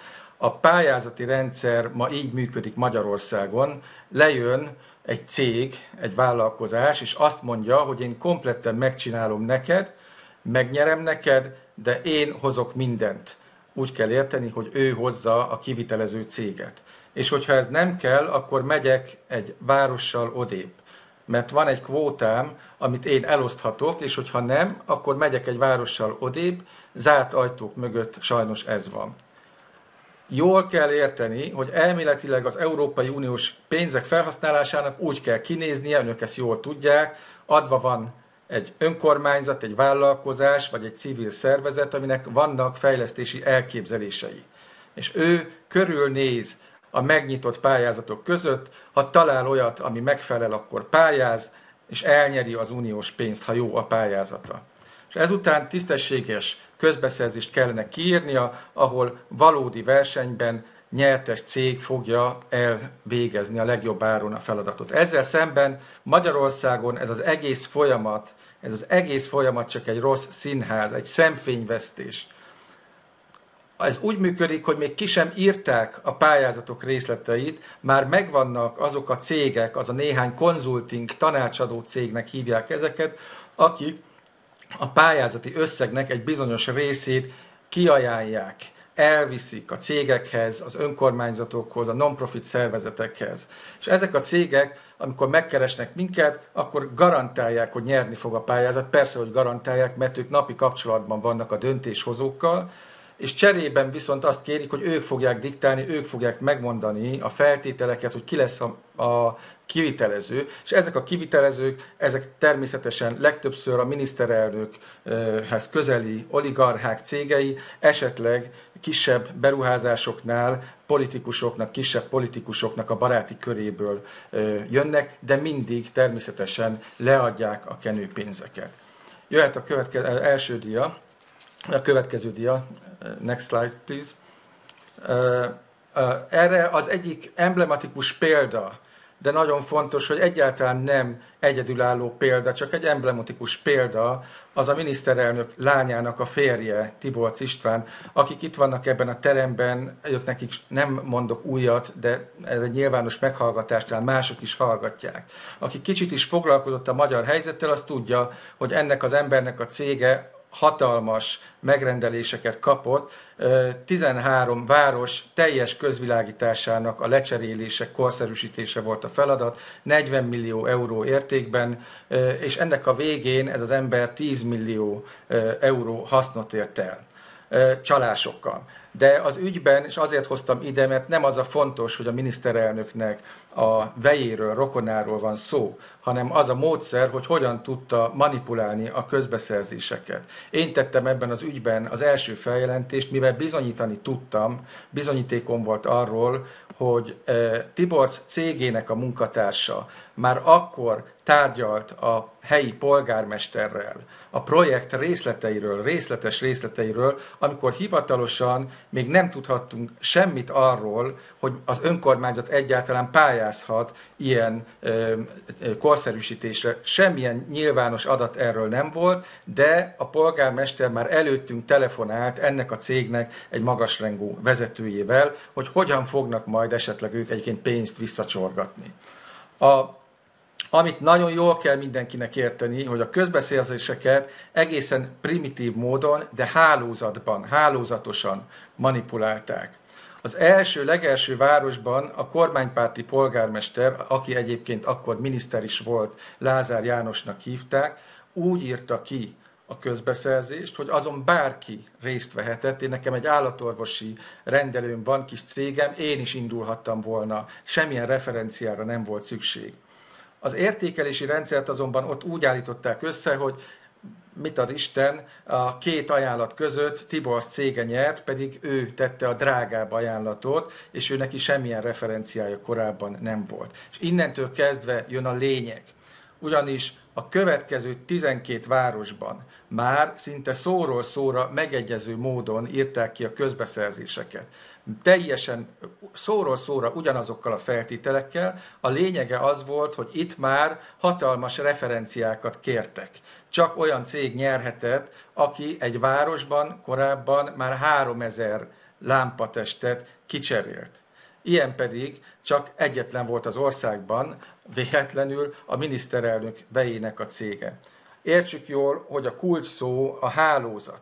Ez a 13 város elvileg teljesen függetlenül kellett volna, hogy végezze a közbeszerzéseket, mégis szinte szóról szóra ugyanolyan módon dolgoztak. És ez csak akkor lehetséges, hogyha ezt az egészet központilag szervezték. Utasították a kormánypárti polgármestereket, hogy hogyan kell eljárni. Tiborcs példája egy emblematikus példa, de itt helyben tudnék több tucat projektről beszélni, nincs rá idő, nem is fontos. Az fontos megérteni, hogy ez így megy, ez a rendszer. Kérem szépen a következő diát. The next slide, please. Ezt az ügyet az OLAF részletesen kivizsgálta, nagyon komoly megállapításokat tett, számos bűncselekményt is megnevezett, azonban a magyar ügyészség korábban már az én feljelentésemet a bizonyítékok ellenére lezárta, és az OLAF vizsgálat után, néhány hónap nyomozás után lezárta. Nem lehet nyomozásról valóban beszélni, mert meg sem hallgattak tanúkat. Megtehette ezt, a magyar miniszterelnök bármikor bármilyen nyomozást blokkolhat. Kérem szépen a következő diát. Next slide, please. Ez egy fénykép, ez egy régi fénykép, 30 éves, jobb oldalon a miniszterelnök van, a középsőt is ismerik, ő Mr. Szájer, bár már nem képviselő, és mellette áll a magyar főügyész, aki a Fidesznek a tagja volt, országgyűlési képviselő is tag volt. A következő diát, kérem, next slide, please. Ezek viszont egészen friss képek foci meccsekről, ahol a főügyész a miniszterelnökkel együtt élvezi, hódol a miniszterelnök hobbiának, a focinak. Nem csak az ügyészségi kontroll, az igazságügyi kontroll nem működik Magyarországon, hanem a sajtó sem működik. Egy fontos adatot szeretnék elmondani, egy nagyon komoly felmérés volt, hogy a magyar emberek hány százaléka hallott a Tiborcs botrányról. Hány százalék volt, aki tudja, hogy mi történt ezekkel a ledes lámpákkal. Ugyan a maradék független sajtóban hetekig téma volt ez, de 56%-a volt csak az embereknek, aki azt mondta, hogy ő ismeri a Tiborcs ügyet. Nagyon-nagyon lényeges megérteni. A magyar miniszterelnök ki fogja önöket nevetni, ha bármilyen kisebb korrekciókkal kopogtatnak nála, nevetni fog rajta, mert tudja, hogy ezeknek az ügyeknek nem lesz jogi következménye, és azt is tudja, hogy a magyarok többségéből el fogja tudni titkolni ezeket az ügyeket. The next slide, please. Kérem a következő diát. A második eset, amit nagyon gyorsan beszeretnék mutatni, kevésbé ismert, pedig legalább ilyen fontos. Az egyik ok, ami miatt ezt az ügyet választottam, az az, hogy azon kevés ügyek közé tartozik, amit a bizottság ellenőrei jelzéseink után részletesen megvizsgálták, még a projekt közben, és ők is elképesztő dolgokat találtak. Sajnos nagyon kevés, az eseteknek nagyon kevés százalékát tudja a bizottság kivizsgálni. De ebben az esetben nem mondhatja azt a magyar kormány, majd amit a holnap a sajtóban le fognak hozni, hogy hazudozik a Hadházy, itt nem mondhatja, mert ezt az Európai Unió részletesen kivizsgálta. A másik ok, ami miatt ezt a példát választottam, az az érintett szervezet neve és az elkövető személye. Arra példa, hogy Magyarországon a lopásokat a legfelsőbb szintekről szervezik. Az érintett szervezet, ez a Nemzeti Közszolgálati Egyetem, ahol köztisztviselőket, rendőröket és katonákat képeznek. Az érintett vezető pedig Patyi András, szemüvegben van a miniszterelnök mellett, aki a kérdéses időszakban az egyetem rektora volt, és nem olyan régen, néhány hónapja pedig a magyar kúria a legfelsőbb bíróságnak lett az elnök helyettese. Pedig úgy lett ő a legfelsőbb bíróság elnök helyettese, hogy valójában a vádlottak padján lenne a helye. Önök nagyon sokszor beszélnek, ma is számtalanszor hallatszott az a szó, hogy szabálytalanság. Amikor egy-egy ilyen vizsgálat szabálytalanságot állapít meg, az egy nagyon enyhe kifejezés, ezeknek a szabálytalanságoknak megvannak a büntetőjogi nevei, kategóriái, költségvetési csalás, hűtlenkezelés, hanyagkezelés, a közbeszerzési eljárás, versenyt korlátozó befolyásolása. Ezek jönnek szóba. Ez az egyetem összesen 15 milliárd forintot 50 millió eurót kapott arra, hogy az ország köztisztviselőinek tanfolyamokat és továbbképzéseket fejlesszen ki. Tanfolyamokat és továbbképzéseket 50 millió euróért. A bizottsági jelentés szerint azonban az egyetem szeme előtt egyetlen cél lebegett, hogy ezt az irgalmatlan sok pénzt hogyan lehet minden áron elkölteni. Nem az, hogy hogyan lehet minél kevesebb pénzből ezt megvalósítani, hanem hogy hogyan lehet ezt minél inkább elkölteni. Elképesztő részleteket ír a jelentés a közbeszerzések manipulálásáról, túlszámlázásokról és olyan tételekről, amelyeknek semmi köze nem volt az eredeti célkitűzéshez.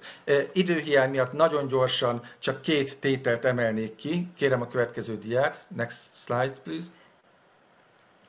Az első az írott tananyagok és az e-learning, elektronikus tananyagok mennyiségére vonatkozik. Az egyetem elszámolt 3,8 millió eurót elektronikus tananyagok kifejlesztésére. Csak hogy miközben összesen 120 tanfolyam kifejlesztését vállalta, és a tanfolyamok átlagosan 18 órás tanfolyamok voltak, ez összesen 2160 óra tanfolyam, az egyes tanórákra átlagosan 2,25 órányi, azaz összesen 4860 órányi elektronikus tananyagot fejlesztett ki, erre kérte le a pénzt, erre akarta elszámolni a pénzt. Ez 125%-os túlszámlázás a Nemzeti Közszolgálati Egyetemen, ott, ahol a rendőröket és katonákat képzik Magyarországon. Ezen felül kért még 1,8 millió eurót írott tananyagokra is, ahol minden óra tanfolyamra 24 gépelt oldalas tananyag jutott. 24 gépelt tananyag, összesen 50 000 oldal jutott a 120 tanfolyamra. The next slide, please. Következő diát. Itt pedig hát érdemes fölvenni a szemüveget, kisbetűvel, angolul is le vannak írva a tételek. Ez egy egészen vicces táblázat. A magyar lopások néha nagyon viccesek és szórakoztatóak. Aki volt Felcsúton a kisvonaton, azt is ezt megerősítheti. De ez a táblázat is nagyon vicces. Az egyetem elszámolt összesen 1,5 millió eurót rendezvényszervezésre és cateringre. A 1,5 millió euró önmagában is sok. El kell mondanom, hogy rengeteg ilyen tétel van az uniós projektekben, szinte mindegyikbe beletesznek irgalmatlan sok cateringet és rendezvényszervezést. A magyarok nagyon sok svédasztalt, nagyon drága svédasztalt ettek végig az Európai Uniós adófizetőknek a pénzén. Azonban, hogyha megnézik ezeket a rendezvényeket, a inspektorok számos olyat találtak, aminek semmi köze nincs az eredeti célkitűzéshez, semmilyen köze nincsen a magyar köztisztviselőknek a továbbképzéséhez. Egyet párat felolvasok, aki nem látja ezeket. Például ez az egyetem elszámolt catering költségeket az államiság kérdései a Közel-Keleten című kutatócsoport kerekasztal beszélgetésére, vagy pedig identitásválság Olaszországban.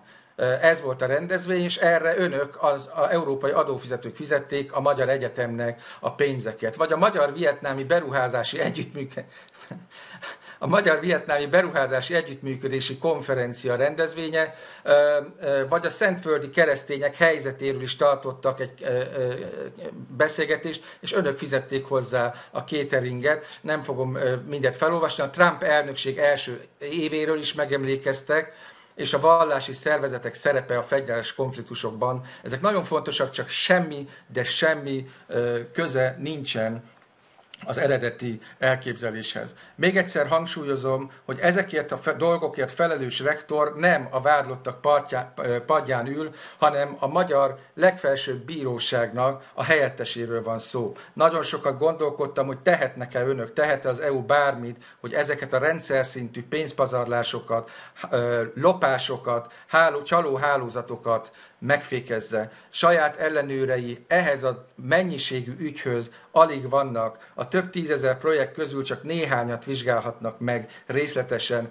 Egy-egy magyar operatív programra egy-két vizsgáló biztosa van Brüsszelnek. A tagállamban viszont, tehát nálunk viszont több száz embert foglalkoztatnak elvileg erre. Ezért mindenki azt feltételezi, hogy majd a tagállamok ellenőrzik a saját költségeiket, a magyarok viszont egy-egy lebukás után, egy-egy ilyen ügy után, ennél az ügynél is az orruknál fogva vezetik a bizottságot, mindig megígérik, hogy változtatnak majd az ellenőrzési rendszeren, átteszik egyik szervezettől a másikba, felvesznek néhány embert, és megfogadják, hogy most már tényleg nem fognak lopni. De amíg a politikai szándék megvan, és amíg nem kell félniük a börtöntől, és amíg ezt titokban tudják nagyon sok ember előtt tartani, addig a magyar ellenőrző hatóság soha nem fogja megakadályozni a Fidesz által jóváhagyott lopásokat. Az utolsó diát, the last slide, please.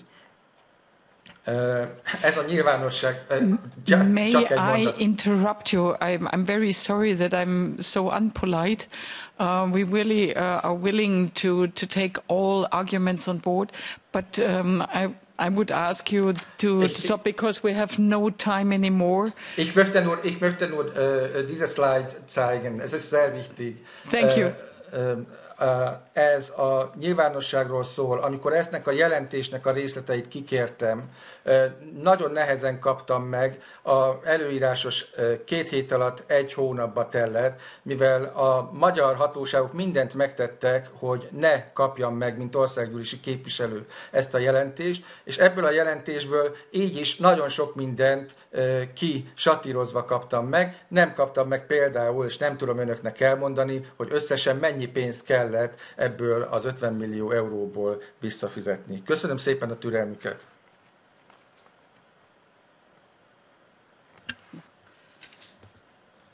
Thank you very much for your very interesting presentation. It was really, again, because I know that the former president Inge Gressle was visiting because of some of these problems, Hungary, and the committee was facing some problems during this journey, but thank you very much for showing us this kind of situation. So now I would like to ask Axel Badriciani, Head of Unit Audit 1, DG Regio. May I ask you to speak all now in English because we are losing now 5 minutes, but then we lose interpretation so that we have to continue then in English, if this is okay for you. Thank you very much for giving me the opportunity to illustrate what we did in Hungary to protect the EU budget. Maybe first on the 2 cases which were presented by Mr.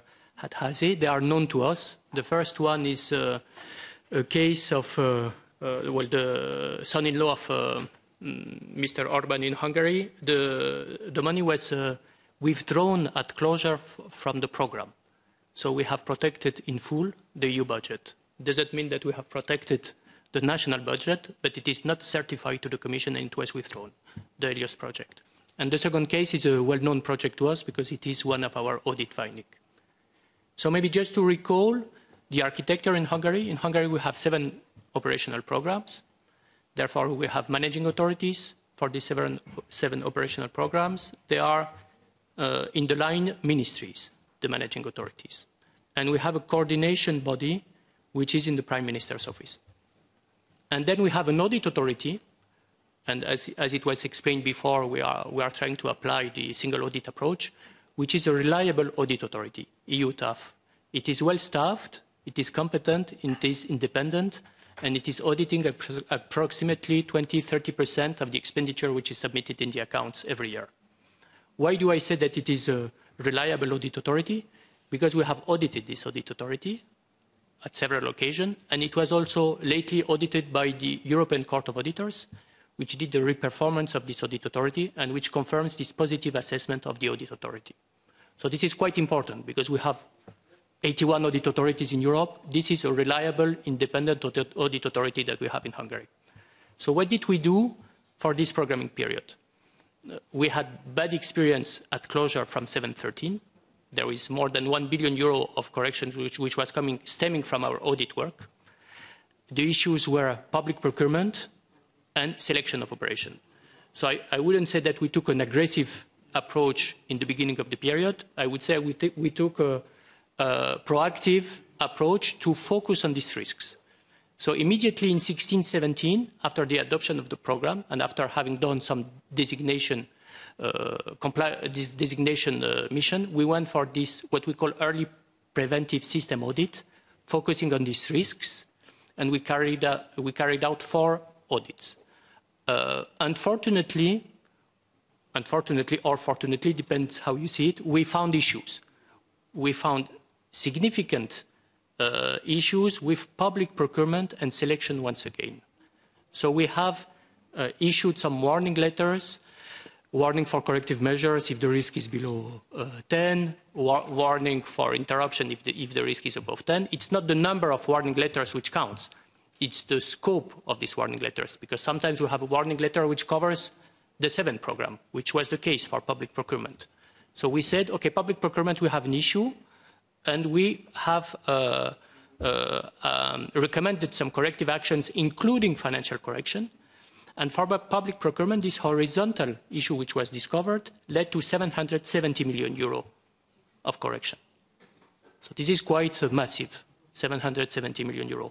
The issues were a bit, I don't think I need to expand too much, but some award criteria which were not linked to the project, some addendum which were not justified, some restrictive criteria, well, issues which were biasing the outcome of the public procurement.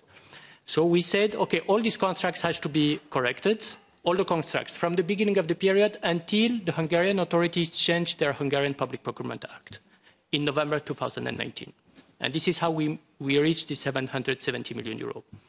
Then we had another big issue that we found, and I think it was a bit the point that Mr. Hadházy has presented, on the selection, where there was a lack of transparency when we look at the calls, especially in the territorial development OP, so at the local level, a lack of transparency. It was difficult for us to see whether the best projects were indeed selected and if there was an equal treatment in the assessment of this project.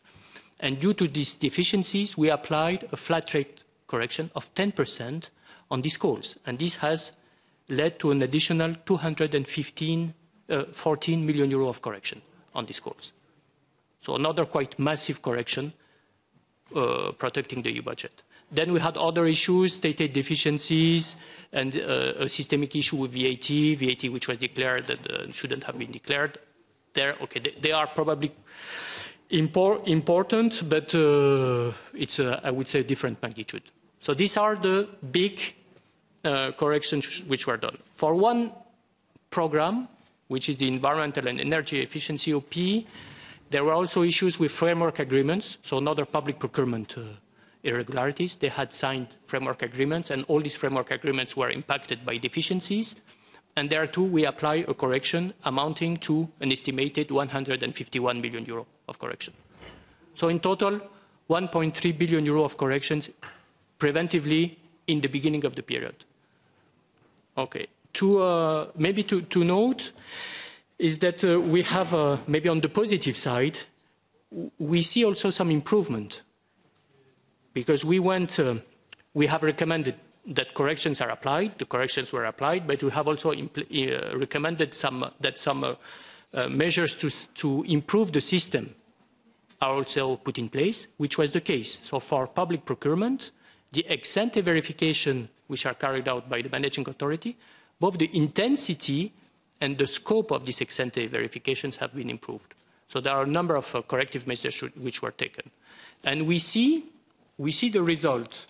So we did recent audit in 19 and 20, 4 audits, focusing on the risk once again, in complementary to what the audit authority is doing.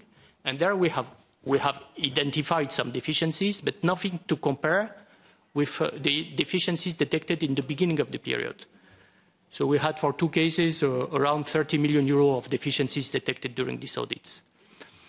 And also on the positive side, and maybe this is why we don't have so many suspension in Hungary.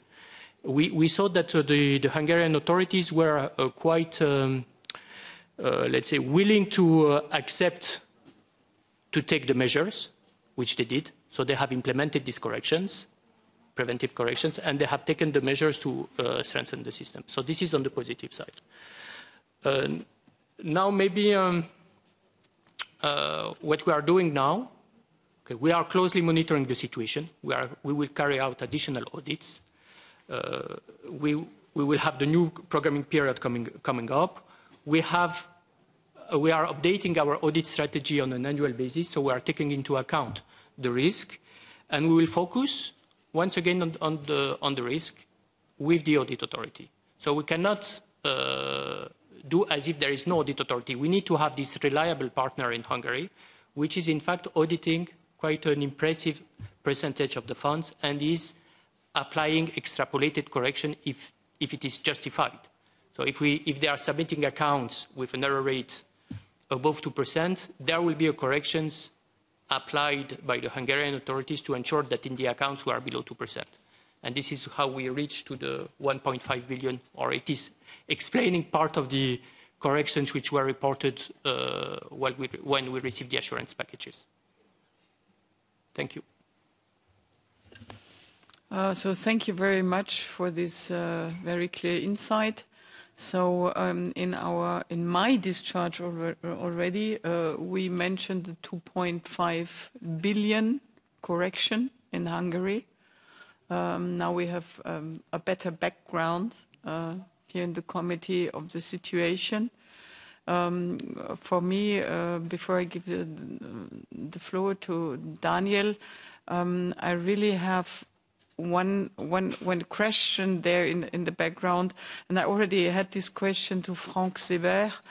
I didn't see any legal procedure, because normally if you have such a huge correction, if you have so much irregularities in tenders, it's astonishing that there is no investigation or nearly no investigation.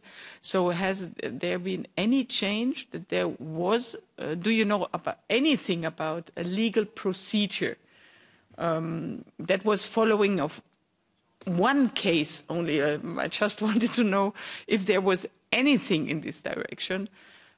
Because this, if there is still now nothing at all, this would prove that our second expert was not so mistaken. Daniel. Danke, Frau Vorsitzende. Three quick questions to the Commission, if I may. Well, one is, Orban's father seems to be the construction material provider in most of the public construction. So how is that possible? And if it's a monopoly and you cannot solve it from a public tender kind of point of view, isn't that then a competition issue? If there seems to be only one provider of construction material in Hungary. The second one is, I hear from Hungary on the ground that since the opposition has won some of the cities, some of the mayorships, they no longer receive any EU funding. Is that kind of check in any way done if miraculously EU projects always end up in those municipalities, for example, that most enthusiastically vote for the current government? And the third question that I have is, do you feel that you have the necessary staff and resources to actually check on what's going on in Hungary in a way that goes both to the Commission but also to Olaf? Given the extent of the problem that you seem to be describing, can you actually check enough projects? Can you do the legwork that seems to be necessary to ensure that the budget is really protected?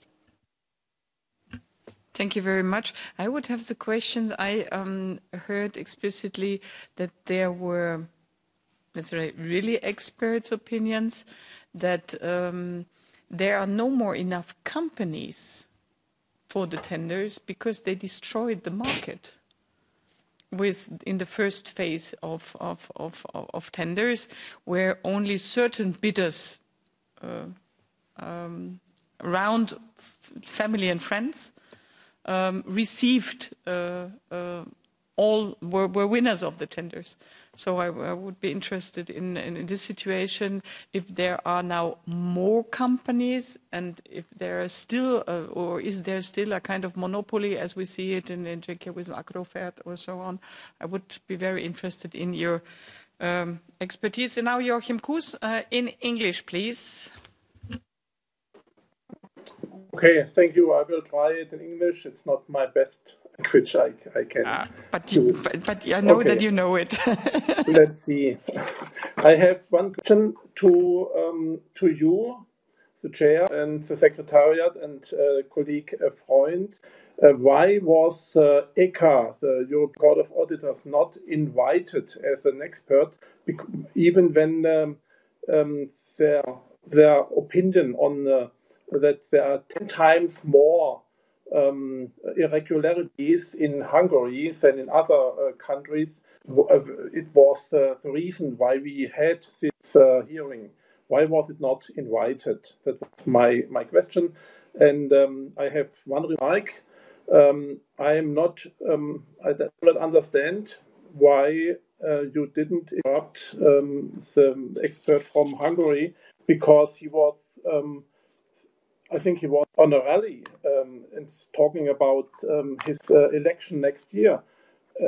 He is not an independent member of parliament. When he is rallying for the Momentum Party, it could not be. Therefore, I was astonished to hear these things, and I was very thankful that Mr. Patricani explained the situation very clearly and very good. Thank you very much. So perhaps I can give a very short answer. The answer to your question, why there is commission audit, is a very clear one, because ECA is sample-based. But if we identify a specific risk in a member state, as it was identified in Hungary, we are asking the specialists of the audit authorities of the Commission, because they are then the expert in the field, because they are in contact with the national authorities, and then they are doing specialized audits in the risk area to change the situation and to change even legislation or rules, national rules. This is for us. We always try here, and it was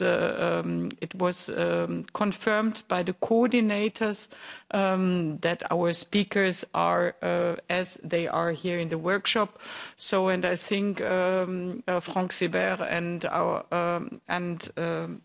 the audit authorities really showed that they have an in-depth view on the issue, and that's important for us to have examples, to have really the experts here being very knowledgeable on the spot. This is the answer for your question to the Consecretariat. Then I would ask perhaps Shepele Kim has one. She wanted to say something, and then for the final speech, perhaps Franck Seber and now, yes, Professor Shepele. Yes, thank you very much. And I just have a question for the very conscientious colleagues of the Commission, who I know have a very difficult task. And that is, I wonder if UTAF, which is the auditing authority in Hungary, whether you know that agency was set up by a decree of the Prime Minister, Mr. Orban, in 2010. It has no legislative basis. The head of that agency is appointed by the government and has no security of tenure in the office. Moreover, the audit agency is located within the Finance Ministry, and the head of UTAF reports to the Deputy Minister of Finance. And as you know, the Finance Ministry is one of the primary managing authorities, under the EU rubric. So I wonder how your assessment was able to arrive at the conclusion that UTAF is really an independent agency. Okay, now perhaps let's, who wants to be, perhaps, and finally then Franck Seber. Yes, so I'm not sure I will take them into order. I may start with the last one. On the work of the EUTAF, of the Audit Authority, in fact, we are reperforming the work of the audit authority on a sample of transactions to see if we reach the same conclusion. And we see, so we did lately submissions to the audit authority to assess their files and to see for the if we find the same irregularities on the sample of transaction and if we reach the same conclusion. This is how we assess their work. And in parallel, we had the European Court of Auditors, which carried out 3 missions on the audit authority, doing the same thing, reperforming the work of the audit authority, and they reached the same conclusion. We know that the head of the audit authority would be nominated by a government decree, but we see in practice the work of this audit authority, and we didn't find major issues with this audit authority. On the contrary, they were quite good, and we have reached the same conclusion. So this is for the audit authority. On the selection of operations and receiving EU funds, if you are coming from the opposition, it is true that in Hungary the selection was quite of the operations was done quite early in the programming period. So the allocation of the funds were done quite quickly. And we had issues with this allocation of the funds. This is why we have applied this 10% correction on this call. But then it means that there was not a big pot of money remaining. And when we made our comment on the corrective measures that needs to be implemented, when we look at the process and it is not very transparent, it then gives the possibility for the people allocating the funds to decide or to privilege some partners. And this is what we don't want. And the recommendation we made, which were taken into account, is addressing this. So we hope that indeed they will do this for the next programming period, and this is why we are planning to do something similar this time, to do this early preventive action, to see on the selection if indeed they will apply the recommendation, because they applied this recommendation for the next calls that they did during the programming period, but the amount at stake was not so big, since the big part of the pot was already allocated. But we want now to see indeed that it cannot happen. And if you have a transparent, clear selection criteria, justifying if an application is rejected, it is more difficult to manipulate a call for proposal. On whether we have the necessary staff in the Commission, we have well, Frank is heading my directorate, so we have 70 people, let's say 70 auditors, 80. We have 2,000 auditors in the member states. So we have to rely, we don't have an option. We have to have this single audit approach. We have to rely on these audit authorities who are then auditing more than 5,000 operations and 20 or 30% of the expenditure every year. So we have to do everything to ensure that we can rely on these audit authorities. This is not, there is no choice. So we have to do, and we are doing quite a lot of administrative capacity, technical meetings, continuous coordination meetings with these audit authorities so that we have a partner in the member states. It would always be good if we can have more resources, but I don't think that if we increase by one auditor, it would make a big difference. We have in EU TAF, I think there are approximately 200 people already there in one audit authority in the member state. So we have to put our efforts to have quick wins. On the construction market, it is quite a concern to us when we don't have a lot of competition. The main thing in the tendering process is at the end that we have competition. This is the best way to ensure that we have, let's say, value for money with the procurement process. The fact that probably in the beginning it was a bit biased, it might have indeed impacted the number of actors in the construction market in Hungary. It's difficult for us to assess. We will see now when we do our next missions on looking at the procurement process, which normally should be cleaner without any room or criteria which are not crystal clear, so we should have a fair competition. We hope that we see that indeed also we have more actors participating in these tenders and we don't have the usual suspects winning the tenders. On the fact that some supplier could be, but this is a bit related, so we have construction companies, but then you have also, let's say, people who could own some of the supply or raw material. Indeed, this could It could bias the competition if this supplier is not willing to sell to the different actors. So we could have it if you have an asphalt producer, or if you have somebody who is owning, let's say, stones, carrier, where you produce this.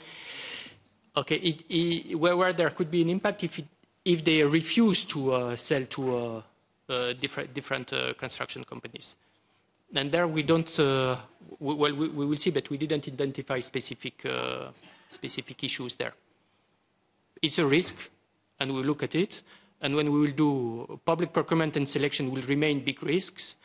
And when we will look into this during our next round of audits, we are focusing, going in depth to understand what's going on. Thank you.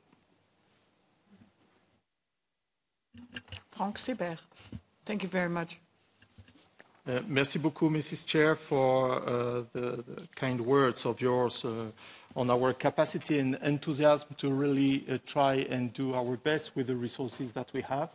You know that in the Commission we would love to have many more resources, but the budget is what it is, and we have to do the best use of these resources. And that's why we have an audit strategy to focus on the risks. I take also very seriously the risk of failing in front of the Court of Justice if we don't do professional and robust work and we don't bring robust audit evidence to justify all our corrections. The system is built in a way that the member states are really encouraged to accept a financial correction because then they can recycle the money. Once again, it's a burden on their national budget. It means that they need to put more money on overall. It means if you want in macroeconomics that it reduces the co-financing rate by the Commission of these projects, but at least it allows us to protect the EU budget. Now, when it comes to our audit authorities and these 81 audit authorities, I know that we discussed many times in the committee about the real independence of auditors in the member states. What is my real independence when I have a Director General and a Commissioner? So we can all, at some point, not having any instruction, but feeling that maybe this will not please my hierarchy. But this is our professional standard, professional ethics, to put things on the table. And we have to respect very well the role of management and the role of auditors. Auditors are not there to do everything. Auditors are there to bring the evidence, to bring the issues. And in DG Regio, we do on top of it follow up all our audit units and together very closely with the implementation units. And we have this committee where everybody sits around the table, listens to the audit findings, and the Director General takes a decision. And I think with a number of procedures I referred to, we demonstrated that we are not afraid of taking our responsibilities collectively. When it comes particularly to EU TAF, I would like to tell to Mrs. Kim that my approach to the audit community is to always trust my colleagues. First, I like to trust people. But as an auditor, I say trust does not exclude controls. And we do audit these colleagues. And I can tell you for working very closely with all these 81 audit authorities, and in particular with the staff in EU TAF, that they do contribute a lot to our work, to the reflection, to the improvement of the tools. My interest is also to protect these audit authorities because they may be at any point under huge pressure. And when you see the error rates and the findings that EU TAF reports, you see that they have this capacity to bring the issues. Does not mean that the managing authorities agree all the time, but they do bring issues and they do react. So I would like also to say that the Court of Auditors reviewed also the work of EU TAF and did not find problems, or very limited ones. When it comes to the single bidding in Hungary, you know that it's very much a problem that we're having. We are taking action to try, together with the implementation unit, to try to open up the market. You know that, for example, on road constructions, we had a huge correction on asphalt in the past with a scheme to favor some particular providers. I think that our actions help to open the market. And I'm convinced that information on contractors and subcontractors in the system, which is from now compulsory, will be a good tool for us to find the type of monopolistic suppliers that you were referring to. For the time being, it's very tough for us indeed to identify this type of issue and to be able to take action. And well, finally, I would just like to conclude to say that I hope that we could demonstrate today. We couldn't take all examples. I have lots of examples in my papers on Poland, on Romania, on Bulgaria, on Ireland, on France, on Greece, on Spain, Italy. I couldn't. We are coming back to you. This is not an invitation, Mrs. Chair. But just to tell you that there are actions, and we try in all member states, and we try to have an equally robust, professional, objective approach in all cases, because once again, we have to demonstrate at the end of the day to the European judge that we have applied professional judgment in an equal manner in all cases, and that we are not geared by, I would say, some suspicions or only some feelings. So many thanks, and with your support, we continue to do a very robust work in this area. Thank you. Please. Thank you, Chair. Just a few words from Olaf's side with regard to Hungary. We do have important number of investigations regarding Hungary. Last week, my colleagues were there. What I would like to say that we have a very good cooperation with the Hungarian authorities in carrying out the investigation. However, two things from our side that we have. One is that we ask some years now the Hungarian authorities to have a designation of an authority to help Olaf in case that we have a refusal of the beneficiary to carry out an investigation, and we have not yet received any contact point. The second thing is we notice that we have a lack of reporting with regard to the Olaf cases. This is why my Director General addressed a letter to Hungarian authorities to address this. Question about, with regard whether the Hungarian citizens pay, let's say, the money once that we decide to withdraw. Yes, we notice that as well. And I have to say, as Olaf, we receive a lot of complaints about this. However, we cannot do a lot if the beneficiaries are public bodies. You know that even if they declare that they say we recover the money, they take the money from there to transfer it, let's say, in the same, in the reality, in the same account. On the cases that we hear this afternoon from Mr. Ákos Hadházy, I have to inform you that the two cases are cases that we investigate as Olaf. If you look at the Olaf report 2017, I'm referring to Ilio's case, the case is there. Okay, as my colleagues, they sent, this case, we deduct the amounts. The same for the second. The third case, I can say that I have not information. I will go back to see with my colleagues whether even the third case is well known. On the resources, you know that our team, it's only 2 people. Of course, we need resources. If we would like to have, to perform, to carry out more cases, we need resources. We are few. We try to do our best. I admire my colleagues, how they deliver, let's say, so complicated cases. But this is the reality. We try to do what we have and to use it, the resources with, let's say, with appropriate manner. I would like to thank you for this really fruitful debate. I can assure you that we are in close cooperation with my colleagues here in DG Regio and DG Employment to improve the situation. Since last year, as you know, most probably know, that we put in place a task force monitoring, and we start firstly with a follow-up of the financial recommendation case by case, and these are individual case we follow individually. We deduct the amount individually. Of course, now where we are with the administrative recommendation that I referred during my intervention in the first panel, we amend the instructions, guidelines, how we'll go for the future, but we have not yet started to initiate to go case by case where we are with the implementation of the generic or individual administrative recommendation. It's on our list, we will do it, but we have not enough resources. This is a big issue that we have. Of course, we will follow case by case. Thank you very much. Well, thank you very much for this very good explanation, and explains why we are really always supportive that we need some more resources in this area, because really to do a follow-up, if you have a state government involved in these kind of activities, it's really very complicated in the programs of shared management.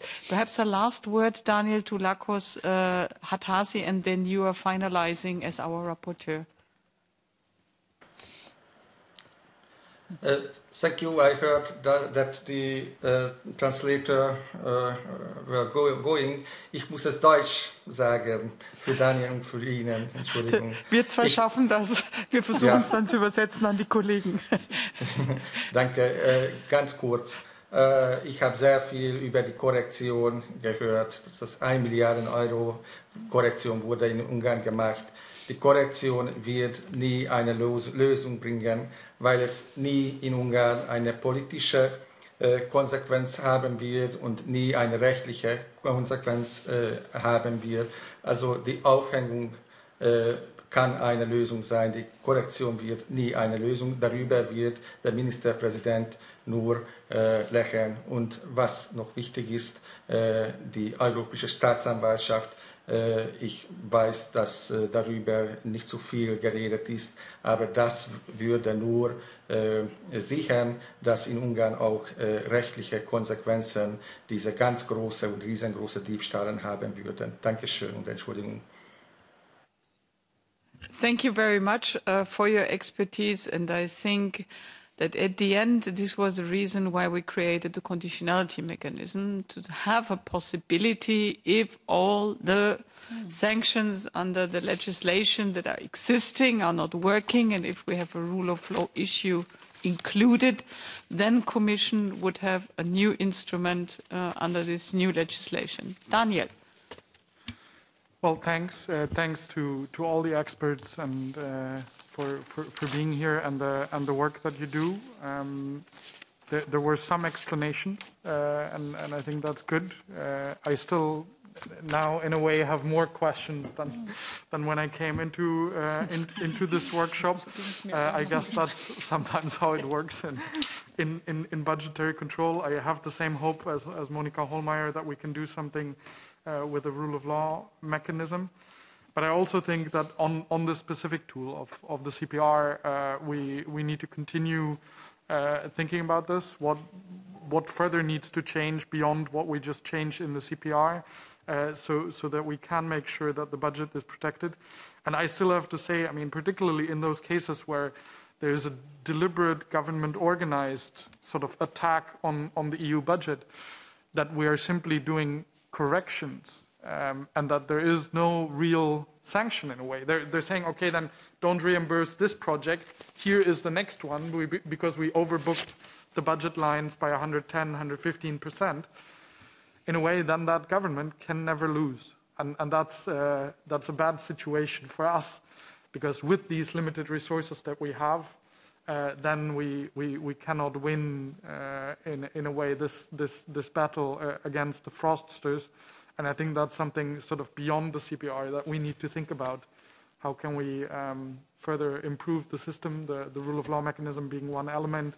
But I think even with that alone, we're not going to stop, that government organized fraud of the EU budget. But thank you all very much for this input and your help, and we'll try to ensure that there is a bit more resources for your work. I have to say, I mean, 3 people in the Commission, 2 people in Olaf, for something like 40,000 projects currently ongoing in a member state like Hungary.